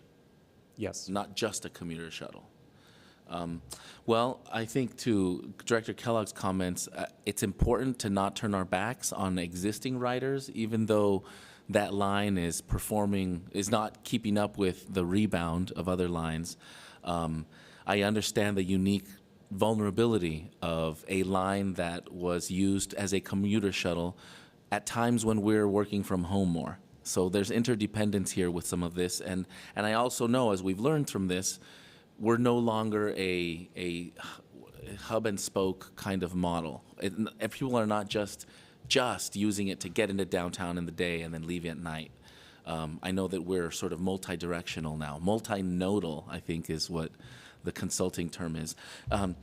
So I appreciate all of this. I think by and large, we've got a batch of changes that are overall increasing the catchment area and the value proposition. I do believe that the relationships we've built in this engagement process should not be squandered, and we utilize the vested interest of actual choice riders and really lean into trying to figure out what makes sense. We have a year to really continue that engagement, and for me, the ideal scenario is that we do work to listen to the needs, not just for that line, but to listen to the needs for that region over a time frame. Interested riders who want to make sure that TriMet is serving them well are assets if we can leverage that relationship. Yes, Director Lewis. Thank you, Tom. I just want to add for line 25, yesterday I attended the State of the City in Gresham, and Mount Hood was very, very excited. Dr. Scari did add her testimony. And then this evening, I'll be accepting the Partner of the Month at Reynolds High School, and they're very excited about line 25. So there's some losses, but there's a lot of wins, especially in our young people. Thanks. Thank you for that. And I would like to let you know that we are aiming to launch that on August 25th, so it will be lined up in time for school. Oh, great. I'll let them know. Okay, great. Very good. Any other comments or questions before we move to the roll call vote? Well, I see none. Now I would like to ask General Counsel Shelley Devine to conduct the roll call vote for ordinance number 377. Thank you, Mr. Board President. We'll start with Director Kim online. I vote yes. Director Kellogg. Yes. Director Edwards. Yes. Director Lewis. Yes. Director Way. Yes. Director Frisbee. Yes. And Director Gonzalez. Yes. Ordinance 377 passes unanimously. Thank you. All right. Now, next, the board will consider the second reading for ordinance number 378, authorizing a permanent closure to the Skidmore Fountain Max Station. We had a public hearing on ordinance 378 during the March meeting, and we will have the second reading of the ordinance and the vote today. As I mentioned, the board previously passed the resolution to read all ordinances by title only. Therefore, I will now ask our General Counsel, Shelley Devine, to read ordinance number 378 by title only. Thank you, Mr. Board President. Ordinance number 378 of the Tri-County Metropolitan Transportation District of Oregon to close the Skidmore Fountain Max Station. This is the second reading. Thank you. With that, General Manager Dessou, your comments, please. Thanks, President Gonzalez and members of the board. It's time to close the Skidmore Fountain Max Station so that we can move people through downtown Portland faster. Discussions around Skidmore have gone on for more than 5 years now, and there was a time when we heard a tremendous amount of opposition to this proposal. But as we know all, times have changed, and that the area has changed a lot as well. Businesses and big organizations like the University of Oregon have moved out, and ridership and development that were pitched as reasons to keep the station open did not materialize. Trips through downtown Portland are up to a minute and a half faster thanks to the previous closures of the Kings Hill, Southwest Salmon, and also the Mall Max stations. Closing Skidmore would further reduce travel times through downtown by about 45 seconds each way, and that times adds up for riders. And so this ordinance provides the next logical step in making the ride through downtown faster and more efficient. Under Ordinance 378, the closure would take effect in the fall of 2025. I recommend your approval. Thank you, General Manager Dessou. Do we have any comments or questions about this resolution? Yes, Director Edwards. Yes, thank you, Mr. Chairman, and thank you, General Manager. As you know, there's been a letter that was submitted under written testimony from the CAT, and you also heard a CAT member as well testify today during oral testimony as well. Those concerns that were raised are concerns that didn't have an opportunity to be shared. The meetings that were held before were in 18 and 19, and that was pre-pandemic. We're in a different world today. And the process did not continue as far as allowing folks that are in the area or had issues and concerns to share their issues and concerns with the staff. So I guess I would hope that we would reconsider and have more discussion, have more open discussion so that everyone has an opportunity to share their issues and concerns that were raised in the letter as well as those that were raised in testimony today.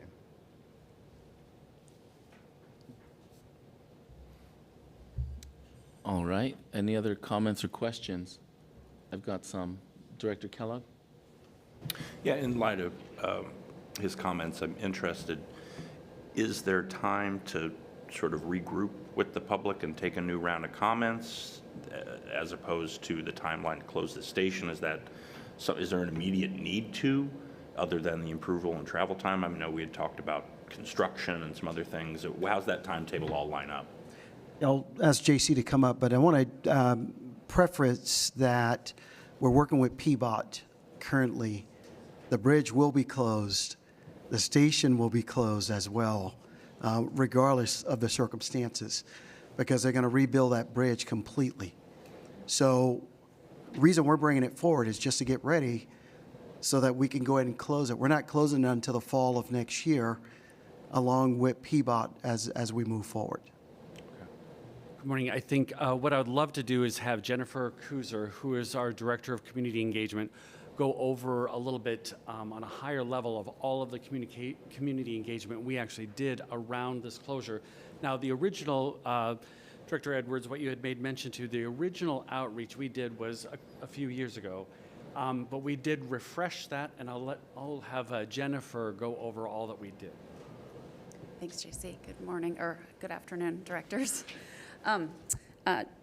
So we, as JC mentioned, we did a very, very robust process in 2018 and 2019. With most of our service change proposals, we do a kind of a round one, hear what the community, hear community feedback about the proposal, refine the proposal, and then do another check-in with the public before bringing it to you for a public hearing and a decision. So that kind of round one did happen back in 2018, 2019, and then we observed what happened over the intervening years. And as the General Manager Dessou mentioned, most of the changes that happened in that area were changes that were not encouraging ridership. So when in the toward the end of last year, JC and Grant let you know that we were reviving this proposal. And so at the end of the year, some of our team started talking to some of the employers in the area to learn that many were more remote or moving. Then in January, when we started that round 2 of outreach for all of the FY22 service changes, we folded that in this proposal into that, so that we had our open houses, all of the outreach that was associated with the FY25 service changes that you just approved. This was a topic in that outreach effort. So we had the open houses. We took comments online. We did emails to over 21,000 subscribers. We sent letters to over 2,000 nearby addresses. We did have some conversation with CAT and TIAC. I see now that we probably should have gone deeper with CAT because of the concerns that some of our CAT members had. But we also posted information at the station asking for people to make comments, and continued those conversations with some of the stakeholders that were immediately around the station. Thank you. Yes, Hold on, I had one more question. So the gentleman, Mr. Daly, I believe, who testified, Yes. he had mentioned a number as high as $1 million to service some folks who needed Lyft who wouldn't have access to that stop. Has anyone done any diligence on that to determine the accuracy of that comment? Let me bring up Eileen Collins. Thank you. And one other note that I'll make about the station environment. One of the things that we heard from CAT when we talked about this in their I guess it was February meeting, was concerns about social service agencies that people might be riding Max to go and access. And the primary one, the DHS Self-Sufficiency Office, that did have a lot of people went there before the pandemic. It has since moved away from this area. It's closer to 5th and 6th now, so it is more accessible. The closest, if you kind of are looking at a map, there is still a I can't remember the name of it. Union Gospel Mission is pretty close to the station, but it's accessible by stairs. So for folks who are using the station and have a mobility issue, that social service isn't so close. So I guess what I'm getting at is that those trips probably wouldn't have been made by Max anyway. Does that make sense? Yes, it does. Thank you. I just want to step in before Eileen's comments and just acknowledge the context. You know, we've had our board meetings at the White Stag building. We've been in that area. We've been familiar with what we're talking about there. And you know, I just think it's worth refreshing ourselves of Skidmore Fountain being under the bridge there, and then Old Town Chinatown Station being 800 feet apart, 2 Portland City blocks. When you come out of the White Stag building at the entrance that we use when we hold our meetings there, you're already equidistant to the next station. So we could and should dive into those folks and really understand where exactly they're going and what those distances truly are, would just be the only thing I would point out. Thank you. And we did evaluate the number of Lyft riders who are within a quarter mile of the station. We have 6 riders who are in the station. They're already riding Lyft. I think Dave's concerns are more global about stop consolidation and just being mindful of when we do close stops, it could increase Lyft ridership, but we don't know who isn't riding Lyft right now who may be propelled to that point. No pun intended with the propelled comment. But it's something that we will absolutely keep an eye on to see if there are any connections for future changes as well. Wonderful. Thank you all. Director Edwards, and then Director Fisher. Thank you. And I weigh and understand all those considerations, but at the same time, I think sometimes we have to recognize that sometimes the needs of the few may outweigh the needs of the many. I heard the number 71% that folks said they could walk. When you have mobility issues, that is not an area of town you want to be in, and having to go a quarter of a mile perhaps to the next station. That's not reasonable in my opinion, especially like I say in that area of town. I don't know if you've been in that area of town recently or in the evening. It's not a place that I would like to be. It wouldn't be a place I'd be comfortable, especially if I had mobility issues. That's a major concern. So And I know that oftentimes TriMet being in the area sometimes helps provide safety and security just by their presence alone. So that's a consideration I think needs to be weighed as well. I'll just tag on to Director Edwards' comments. So we've had security at that location for the points that you've made. And we went in and actually tried to revitalize that area on several occasions on that and continue. Just last week, I was on Max at PSO with you, and as I'm riding, someone had went in and spray painted different graffiti under the bridge, and I called our facility folks, COO, and had that taken care of immediately. So that's just one of those areas that we've got to keep an eye on at all times. Director Frisbee, did you have your hand raised? Yeah, thank you. I think I appreciate Director Edwards' comments very much, and appreciate all of your work. Thank you. These are stop closures are really hard conversations, and I want to take a bigger step back and I think talk about it more broadly, because I think that's what we're starting to struggle with in a real way. Before I do that, I am going to just leapfrog on the security issue, which to add another layer of consideration, which is that having waited a lot under the bridge, that is actually can be a very uncomfortable place to wait, and I have heard that feedback from other riders and users of the system, and so I think the security issues fall on both sides here, and encouraging people to wait in a place that can be hard for us to keep safe and keep clean, sort of no matter what we do, to me has another layer of risk, and I just want us to think about that in this process.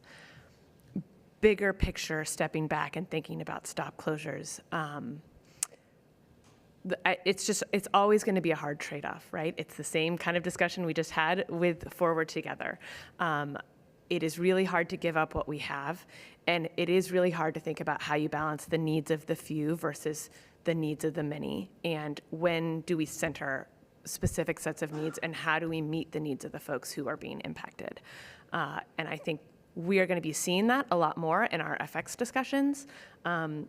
Portland has some of the closest together bus stops and max stops of any system in the country, and the impacts are really real. They slow us down. They slow us down significantly, whether you are coming into downtown Portland, whether you're trying to get through downtown Portland, no matter what bus stop, what bus line you're on, the impact of those close together stops is very real, and it has equity considerations, both for the folks for getting to access the site, but then also if your line or ride is taking 5-10 minutes longer every day, we need to value that time. And so I think that is part of what we all have to consider as an agency and as a board. And I just want to acknowledge in this stop, I think the equity considerations are real. I think the time considerations are real, but it's not a zero-sum game. You're not just about asking people to walk further and they don't receive any benefit.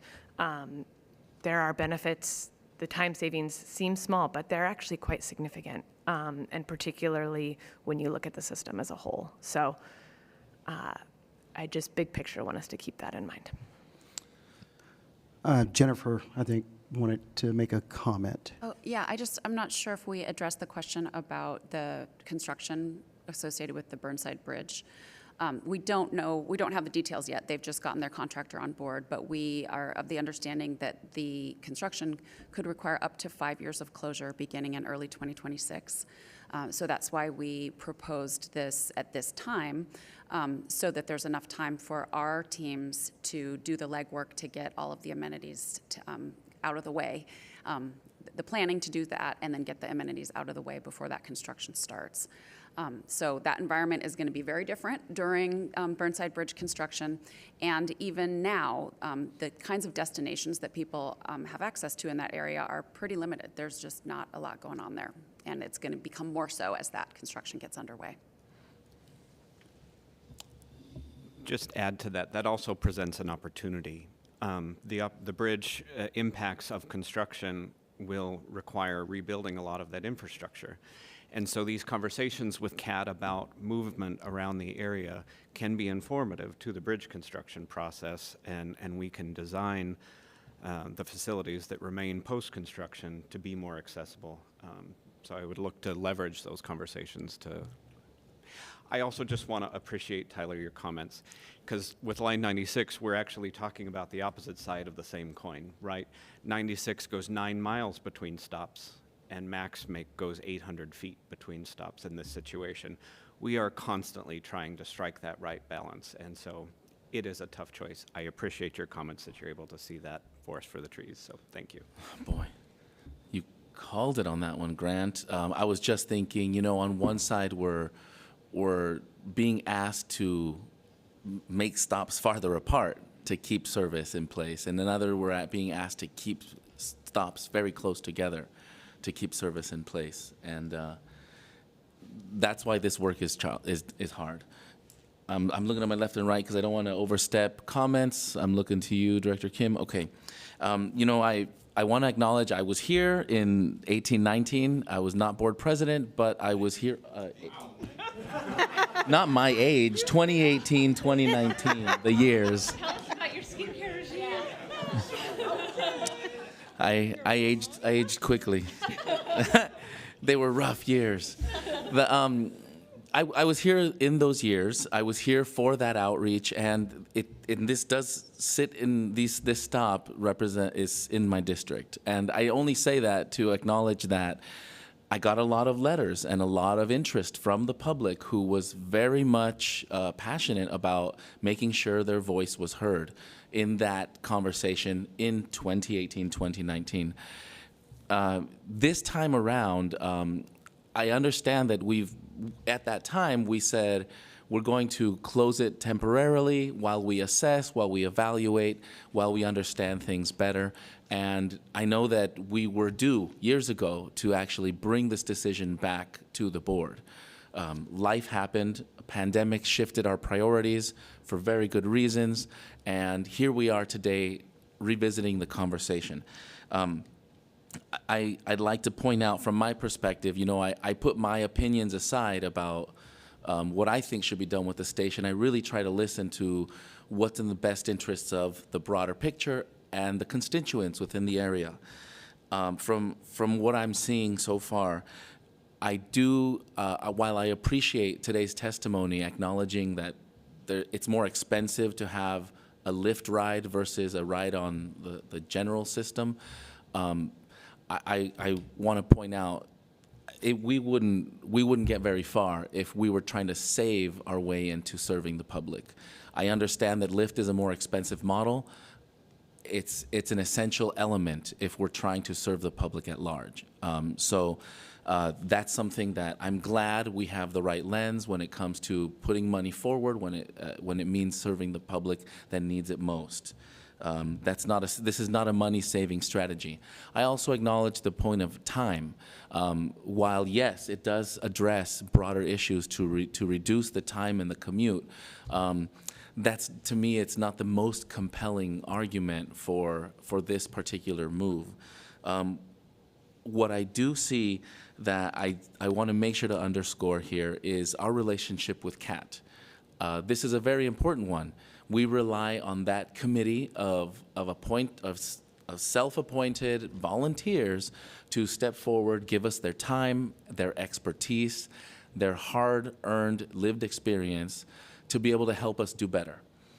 And this is, to me, an opportunity, as Grant also pointed out, I think this is an opportunity to engage with CAT on what accessibility means in that part of town.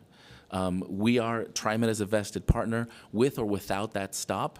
The fact that we are touching that piece of land and there's going to be construction in the area, to me is an opportunity to engage with CAT, to understand what accessibility concerns should be baked into whatever we touch there between now and when the Burnside Bridge is done. I do not right now feel like the concerns of process are enough to substantiate slowing down an idea that I think has had legs for some time, is timely for what's happening in that part of town. Ultimately, I feel like within the district, I feel comfortable with what we would have in place. And I want to remind the board, if we do nothing today, if we decide to leave it open, as it were, we will be looking at what to do with that thing, not just now during the closure with the bridge, but potentially 5 years from now, once the bridge is completed, and we've got to do something. So it doesn't necessarily get us out of the predicament of the idea, but it does kick the can down the road for what accessibility looks like in that region until after we go into reopening. So I think it's a more proactive conversation to move forward with what we're trying to do in that area and leverage our relationship with CAT to understand what we can do better in that stretch between the two stops that are existing to the north and south of the Skidmore Fountain. So yeah, I think that all of that is to say, I think that there's been a process in place here. I think we're considering all the right variables. I think our priorities in the right place. But I don't want to underestimate the value and maintain the relationship with CAT that we have. I think it's an important one. Director Edwards, I see your hand raised. Yes, thank you. And that is a major concern because that's been a consistent theme song about CAT, is that they have not been consulted on a consistent basis and on a regular basis. Oftentimes they were consulted at the end of the day rather than being consulted at the beginning of the day. In this situation, they were consulted at the beginning of the day and not at the end and not throughout the process. And that's a major concern. And it seems like they were going down that same road again of not being considered throughout the process. That is insulting, in my opinion, and I think we need to stop doing that. Here, Director Edwards. I think that a clear message coming through this experience really comes down to how we should best leverage our friends and allies on the CAT committee. Director Edwards has had a tremendously wonderful relationship over the years. They're probably going to miss you. We're not the only ones that will miss you once you decide to move out of the board position. I'm sure they will welcome you as a volunteer if you want to stay on the CAT committee. But it's going to be an important relationship. And I sure hope to my board members here that we really consider how we fill those shoes that Director Edwards now has. That's such a key relationship with the board. And I think today's testimonies are testament to that. And hopefully whoever comes next understands that that's a relationship worth keeping. So I'm going to keep my eyes out for anyone interested in helping maintain that relationship with CAT. So thank you for that work. Well, and if I may, I have invited board members to CAT, and I thank you, Mr. Chairman, for attending a CAT meeting. But I think all the board need to attend CAT meetings at one time or another so you can understand the significance of what they bring to the TriMet. Please do, yes. Just to speak to Director Edwards' concerns, we have been working really closely, Jennifer and I. We've doubled the number of CAT meetings. We used to meet every other month. We're now meeting monthly. We've started fixed route subcommittee meetings and lift subcommittee meetings so that we can get more rich content from the agency and make sure that we are getting in ahead of changes and that we can inform and advise on those changes. So we've been working diligently to make sure that that happens before any final decisions are made. And this was just a misstep on this one topic, but we're working really hard on that. And our commitment will not change in that regard. And as I've already heard from, thank you, I've heard from the CAT committee mention interest in being able to put a set of eyes or their feelers out on our design specs. So whether it's updating our lift vehicles, if we know we're going to be purchasing another generation of train cars or buses, those are opportunities that I think the CAT has already expressed an interest in helping provide perspective on. For everything from the SEPTED, the security through environmental design, universal design principles, vehicle design, our station designs. CAT is a tremendous resource for this, and it would be great that we leverage them in that way. That's, I think, where Director Edwards and they is are going. involved in every single thing that you just mentioned. We have engagement, so check, check, check. I was going to say the same thing. And IBR. And IBR, they are involved with IBR as well. as an architect, as a designer, I know how valuable it is to experience the built environment through other people. It's a big learning lesson for us, and I think that that's great. Embodied awareness is something that folks with mobility issues must hone, and they can share that experience with us if we let them. Oh, yes, thank you, Director Frisbee. I will be fast. I know folks are feeling a little antsy as I open my own Cliff Bar to keep from passing out. But I just want to follow up, and I think the idea we heard here today, acknowledging in 6 years that entire space is going to look completely different. And I would love for us to work really closely with Kat on how to help that work. Grant, as you said, it's 800 feet. We have stops 800 feet apart. How can we help advise and engage in that built environment change to minimize the challenges that those 800 feet represent? I will also say, I think hopefully it is not entirely our responsibility to redesign that urban landscape after the county rebuilds their bridge. And to the extent that we can either connect the county with CAT to help them so that CAT can advise the county in that process, or help push the county to have a similar advisory committee to hear from the folks with that lived experience. Would love to see that happen because it is not all entirely on us. And part of what we can do to raise the profile of CAT is help connect them with our partners who might have more direct control over the places and the obstacles that show up for CAT members. So thank you for sort of helping lay out that timeline and helping us understand that opportunity and that challenge. I think what you're hearing here is that we're not turning our back on CAT, on the concerns, nor are we interested in turning our back on that little piece of the neighborhood. That it needs love. We all know this, and to the extent that we can, I think we should lean into conversations with our partners about what that space wants to be and needs to be for the region. I would love that more than anything. All right, are we ready to vote? I don't see any more hands raised. Director Kim, looking at your way. All right. General Counsel Shelley Devine, I will now ask you to lead us through conducting a roll call vote. Thank you, President Gonzalez. We'll start at the other end of the table today with Director Frisbee. Oh, who just started chewing. It's okay. Aye. Director Way. Aye. Director Lewis. Aye. Director Edwards. No. Director Kellogg. Aye. Director Kim. Aye. Director Gonzalez. Aye. Ordinance 378 passes by a vote of 6-1. Thank you very much. Those are all of our resolutions and ordinances for today. This concludes our formal business for April 24th, 2024.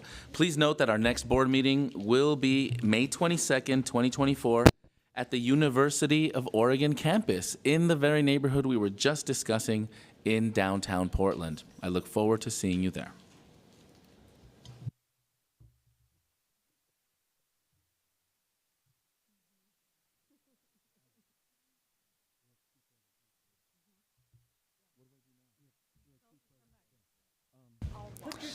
But wait, there's more. So we're done with board business. Yeah, I know. I'm giddy as well.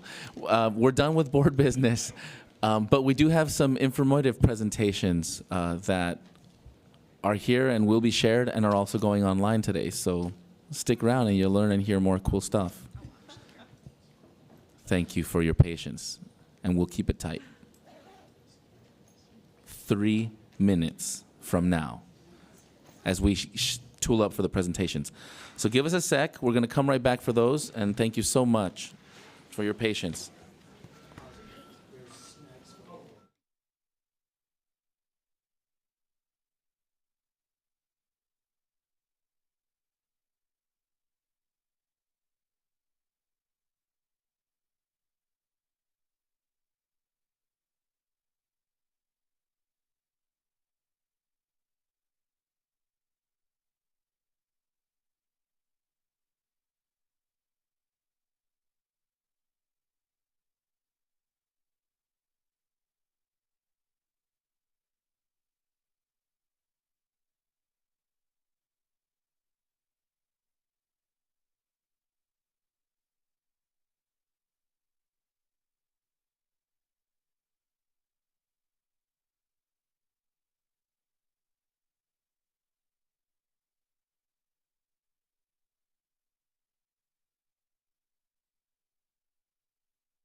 This part of it, but we are going to get some presentations.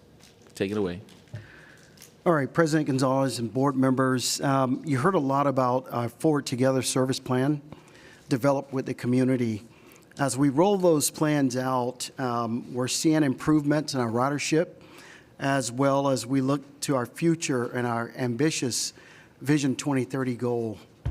We are planning for a Forward Together 2.0. You probably already start hearing some of the conversations, but we have Manager of Service Planning and Development, Kate Lyman. She's here to explain it. So, Kate, I'll just turn it over to you. Thank you, Sam. Good afternoon, President Gonzalez, members of the board. I appreciate your time today for me to give you an introduction to Forward Together 2.0. As Sam mentioned, my name is Kate Lyman. I'm the Manager of Service Planning and Development, and my role at TriMet is to focus specifically on long-range service planning. Forward Together 2.0 is our financially unconstrained future service plan. So Forward Together, as you know, is guiding our service investments this year and in the next coming few fiscal years. That plan was developed in a fiscally constrained manner. So we intentionally developed it knowing that we wanted to be able to deliver all those service improvements within the financial resources that we believe that we have. But we also know that not everything that the community is hoping for from TriMet made it into that plan. So Forward Together 2.0 is our opportunity to have that conversation with the community about other services that TriMet could consider providing or ought to consider providing in a context where we receive financial resources that we don't have today.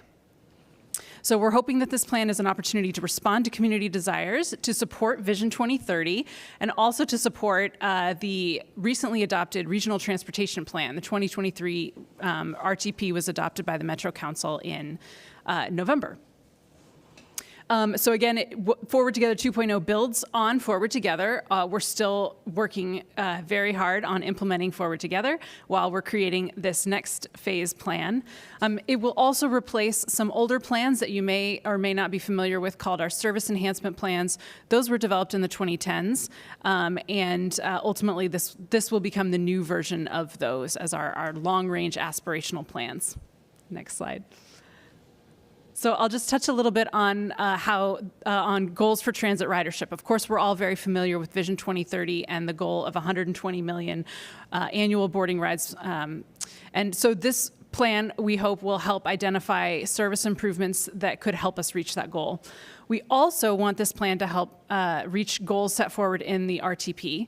The RTP calls for additional transit ridership. It does so in the framework of what's called mode share. So when you think about all the trips that are taken in the region, the RTP calls for a certain percentage of them to be taken on transit versus other modes of transportation, biking, walking, automobile, et cetera. In the RTP, as is documented in that RTP, right now, about 4.1% of all trips in the region are taken on transit, and the goal is to get to 12.2%. So that's a huge increase that the region has set forward for us between now and the year 2045. So part of Forward Together 2.0 is to help set forward a vision for service improvements that would meet that goal as well. Next slide. I, of course, want to acknowledge that service growth is only one part of what drives ridership increase. And so Forward Together 2.0 is really focused on the circle that is there, which is where could we consider providing more service, and where ought we to consider providing more frequent service than we are today. That is an important driver of transit ridership, but it's of course not the only thing. There are lots of other things that influence transit ridership, some of which TriMet has control over and is working on in other ways, and other things that TriMet does not have control over. Next slide. So I just want to provide another visual of how Forward Together 2.0 builds on what we're already doing and what we've been talking about. with you in the past several months. So the graph here shows our pre-COVID weekly vehicle hours. That's a measure of transit service. And those are weekly vehicle hours for our bus system and on MAX. So at our COVID low point, we were down about 18% of our total weekly vehicle hours. By the time we complete Forward Together 1.0, we'll be back up above where we were pre-COVID, which is exciting. And that service is being funded through STIF.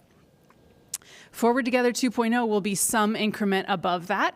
We don't yet know what the increment should be. We're testing that through analysis and ridership models, but it will be above, probably at a fairly significant level, what Forward Together 1.0 is. So this is just a briefing of our timeline. We've already begun with our consultant team doing technical work. We've been doing scenario planning and developing performance measures for the service improvements that will make it into Forward Together 2.0.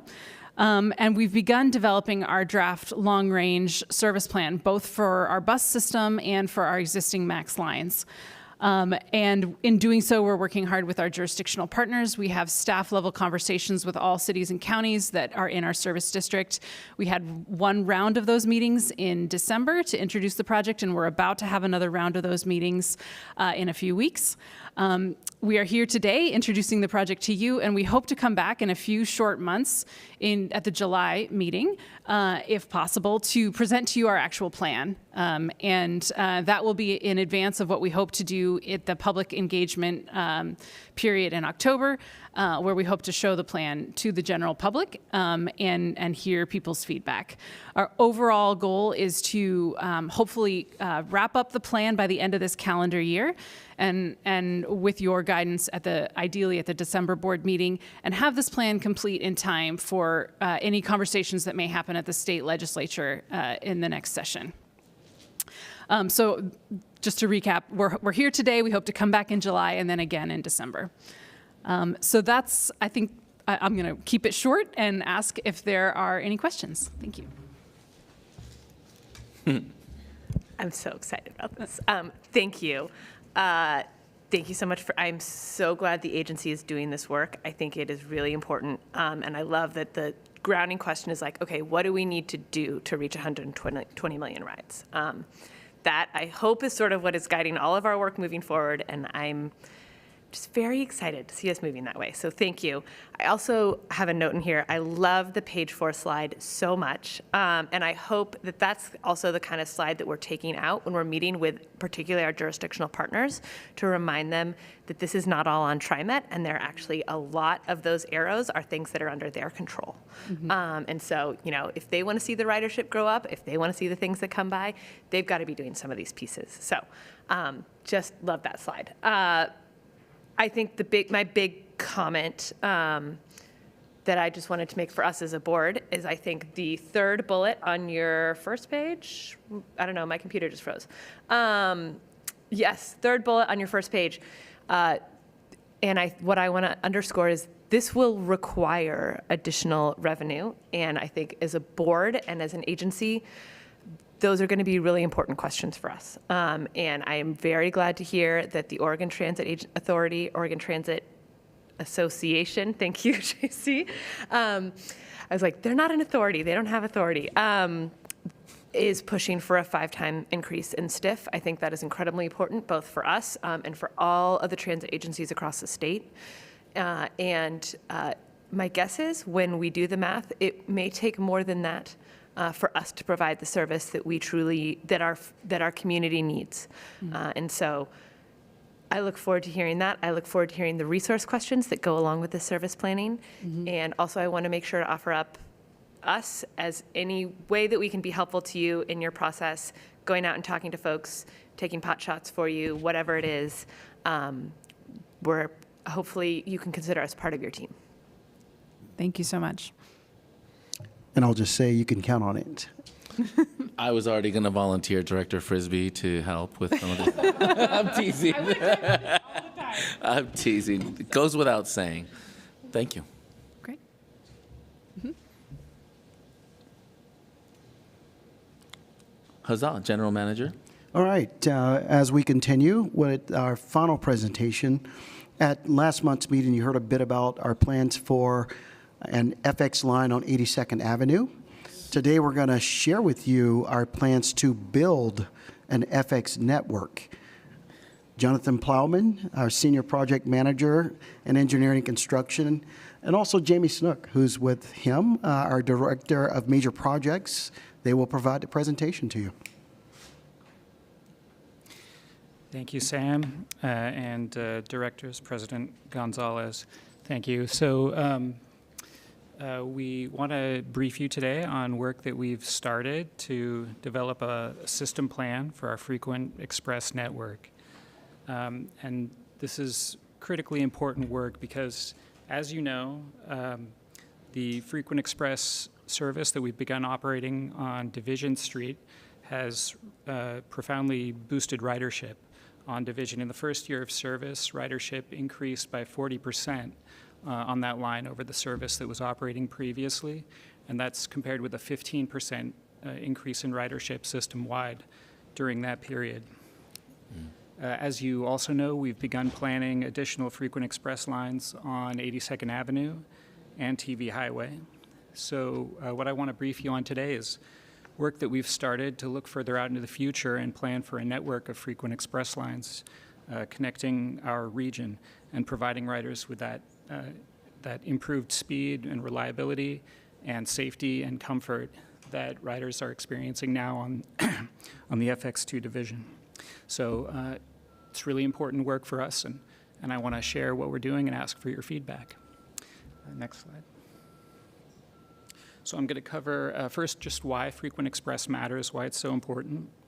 Next, the lessons that we're taking, looking at the current implementation of frequent express lines, the Division project, as well as 82nd and TV Highway. We want to show you our proposed goals for the system plan. Just briefly cover the other capital projects work that continues in the nearer term while we're doing this longer term planning work. And then I want to show you our timeline and discuss our next steps. Next slide. So this is just about why FX matters to the average person who might not be familiar with the details of the service, but they know it's a different experience when they ride it and people are attracted to ride it. And these are the things that we think it does for us and that we think an FX system can do for our region. Attract riders. This is a longer term plan than 2030. We're looking a little further out, but it's still about that critical goal of bringing more riders to our system. Improve people's lives with that ability to get to a job or a library or an educational institution or a friend or a family member that they couldn't before. Grow our economy with all those opportunities that are created when people have that additional access to destinations. And finally, fight climate change by reducing greenhouse gas emissions.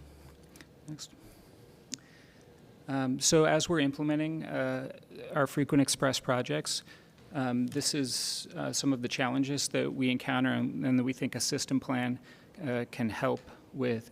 So first, it's critical to know we can only spend on a frequent express project what we can get from the funding source that pays for most of those projects, which is the Small Starts Grant program. So there is a maximum amount that we can spend on any FX line. And on the FX lines we're working on so far, first, Division and 82nd and TV Highway have all been pretty long corridors. And we believe a lot of the FX corridors we look at in the future may also be long corridors. So that does bring challenges because every community along the corridor is deserving of service, and it costs more to serve that long corridor. Yeah. We're also encountering in many places below standard infrastructure. It could be the sidewalks or the bike networks, lighting, crossings, the road itself. And there's a lot of expectation and hope that our transit projects will improve that additional infrastructure in addition to improving transit. We are in some places encountering major issues with the right-of-way that incur a lot of expense. A really big example is on TV Highway, where the railroad is adjacent to the road, and to work on any station, we have to get our station moved out of the railroad's property and right-of-way, which is tremendously expensive. We also, as we're planning these projects, we run into questions and requests from from our partners to modify the service in various ways. Would you consider using a different vehicle type? Would you space the stops differently?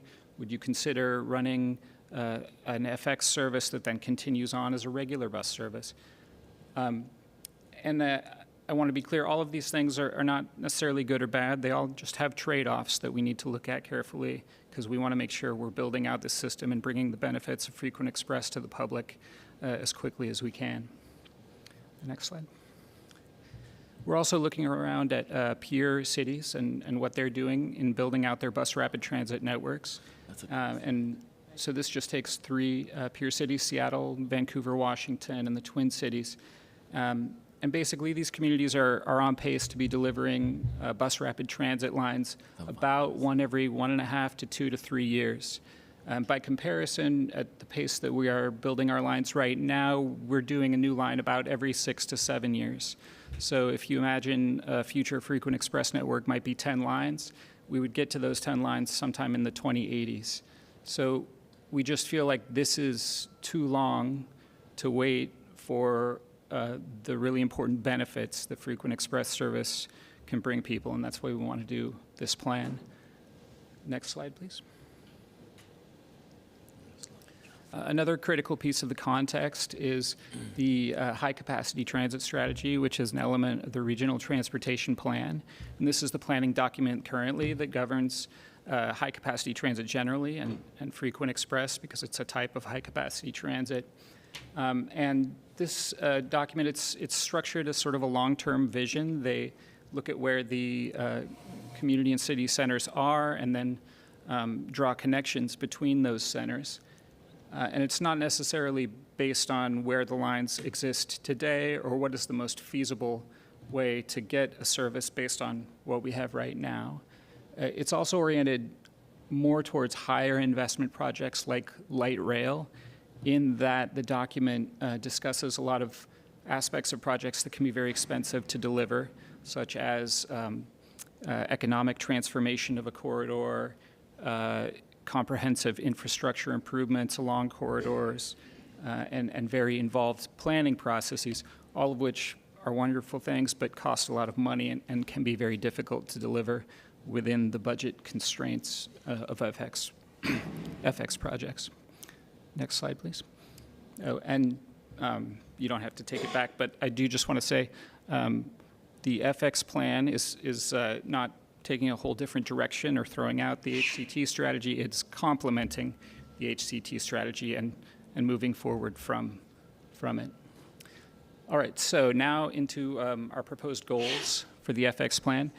Our staff have identified one central goal for this plan, and that is we want to increase ridership and connections for future riders by accelerating the delivery of cost-effective and feasible FX projects.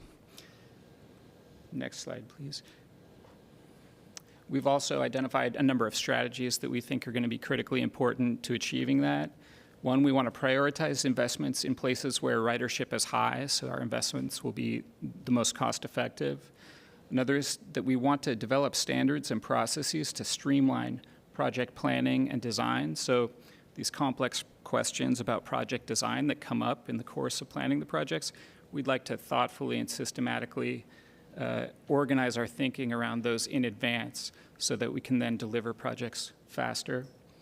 We want to encourage our partners to simplify project permitting and approval processes.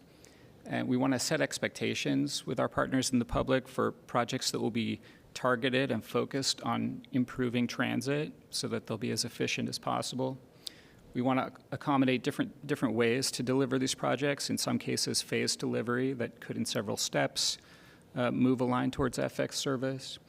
And finally, we want to identify ongoing revenue sources for FX projects. Next slide, please. I just want to acknowledge, while we're doing this longer-term planning work, the near-term and current work of capital projects continues to improve bus speed and reliability.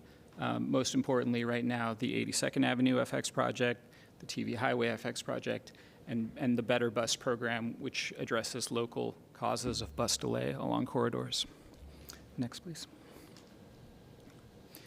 So this is our desired scope and schedule. It is subject to change, but the first thing we're going to work on are FX standards to really define what do we mean when we say FX, what's going to maintain the quality of the FX service, but also be cost effective and efficient to deliver. The next large piece of the effort is an FX system map envisioning a future network throughout the Portland region of FX lines. And finally, project prioritization, trying to advance to the top of the list those projects that are going to be the most cost-effective so that we can have early wins and really start building out that system.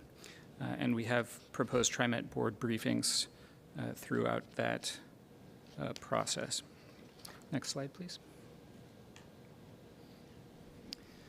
So our next steps right now are we've formed committees of TriMet staff to work on those FX standards, and we're going to be working with them. And there's many people who I could mention on those committees, but just in light of today's discussion about the importance of our relationship with the Committee on Accessible Transportation, I do want to call out Eileen Collins-Mastel, the manager of Lyft Service Delivery, who's going to be helping us on these committees. We'll be working with the Forward Together team, Kate Lyman and her team, to develop candidate corridors for FX service, and then we'll be developing that FX system map. That is my presentation. Thanks for your time. I'm sure you're all getting a little tired and hungry, but it's so important to us, and your feedback's really important too. So thank you. You're nourishing us with great ideas. Thank you for the presentation.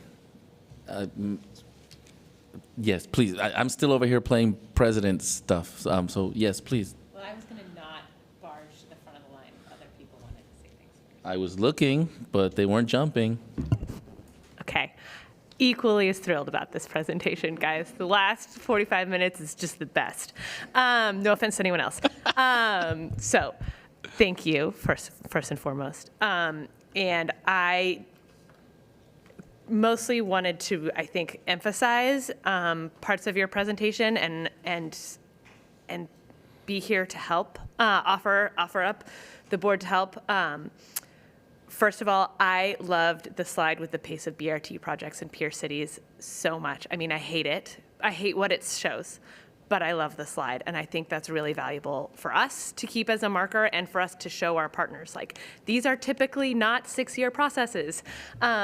These are actually done very quickly in other places. And so to that extent, I will say I know, I think because of the historic way that we have built projects in the Portland region, because we used to build them when we had a ton of money and when the federal government had a ton of money. And so everyone saw getting their pet thing into the transit project as a way to get their pet thing paid for.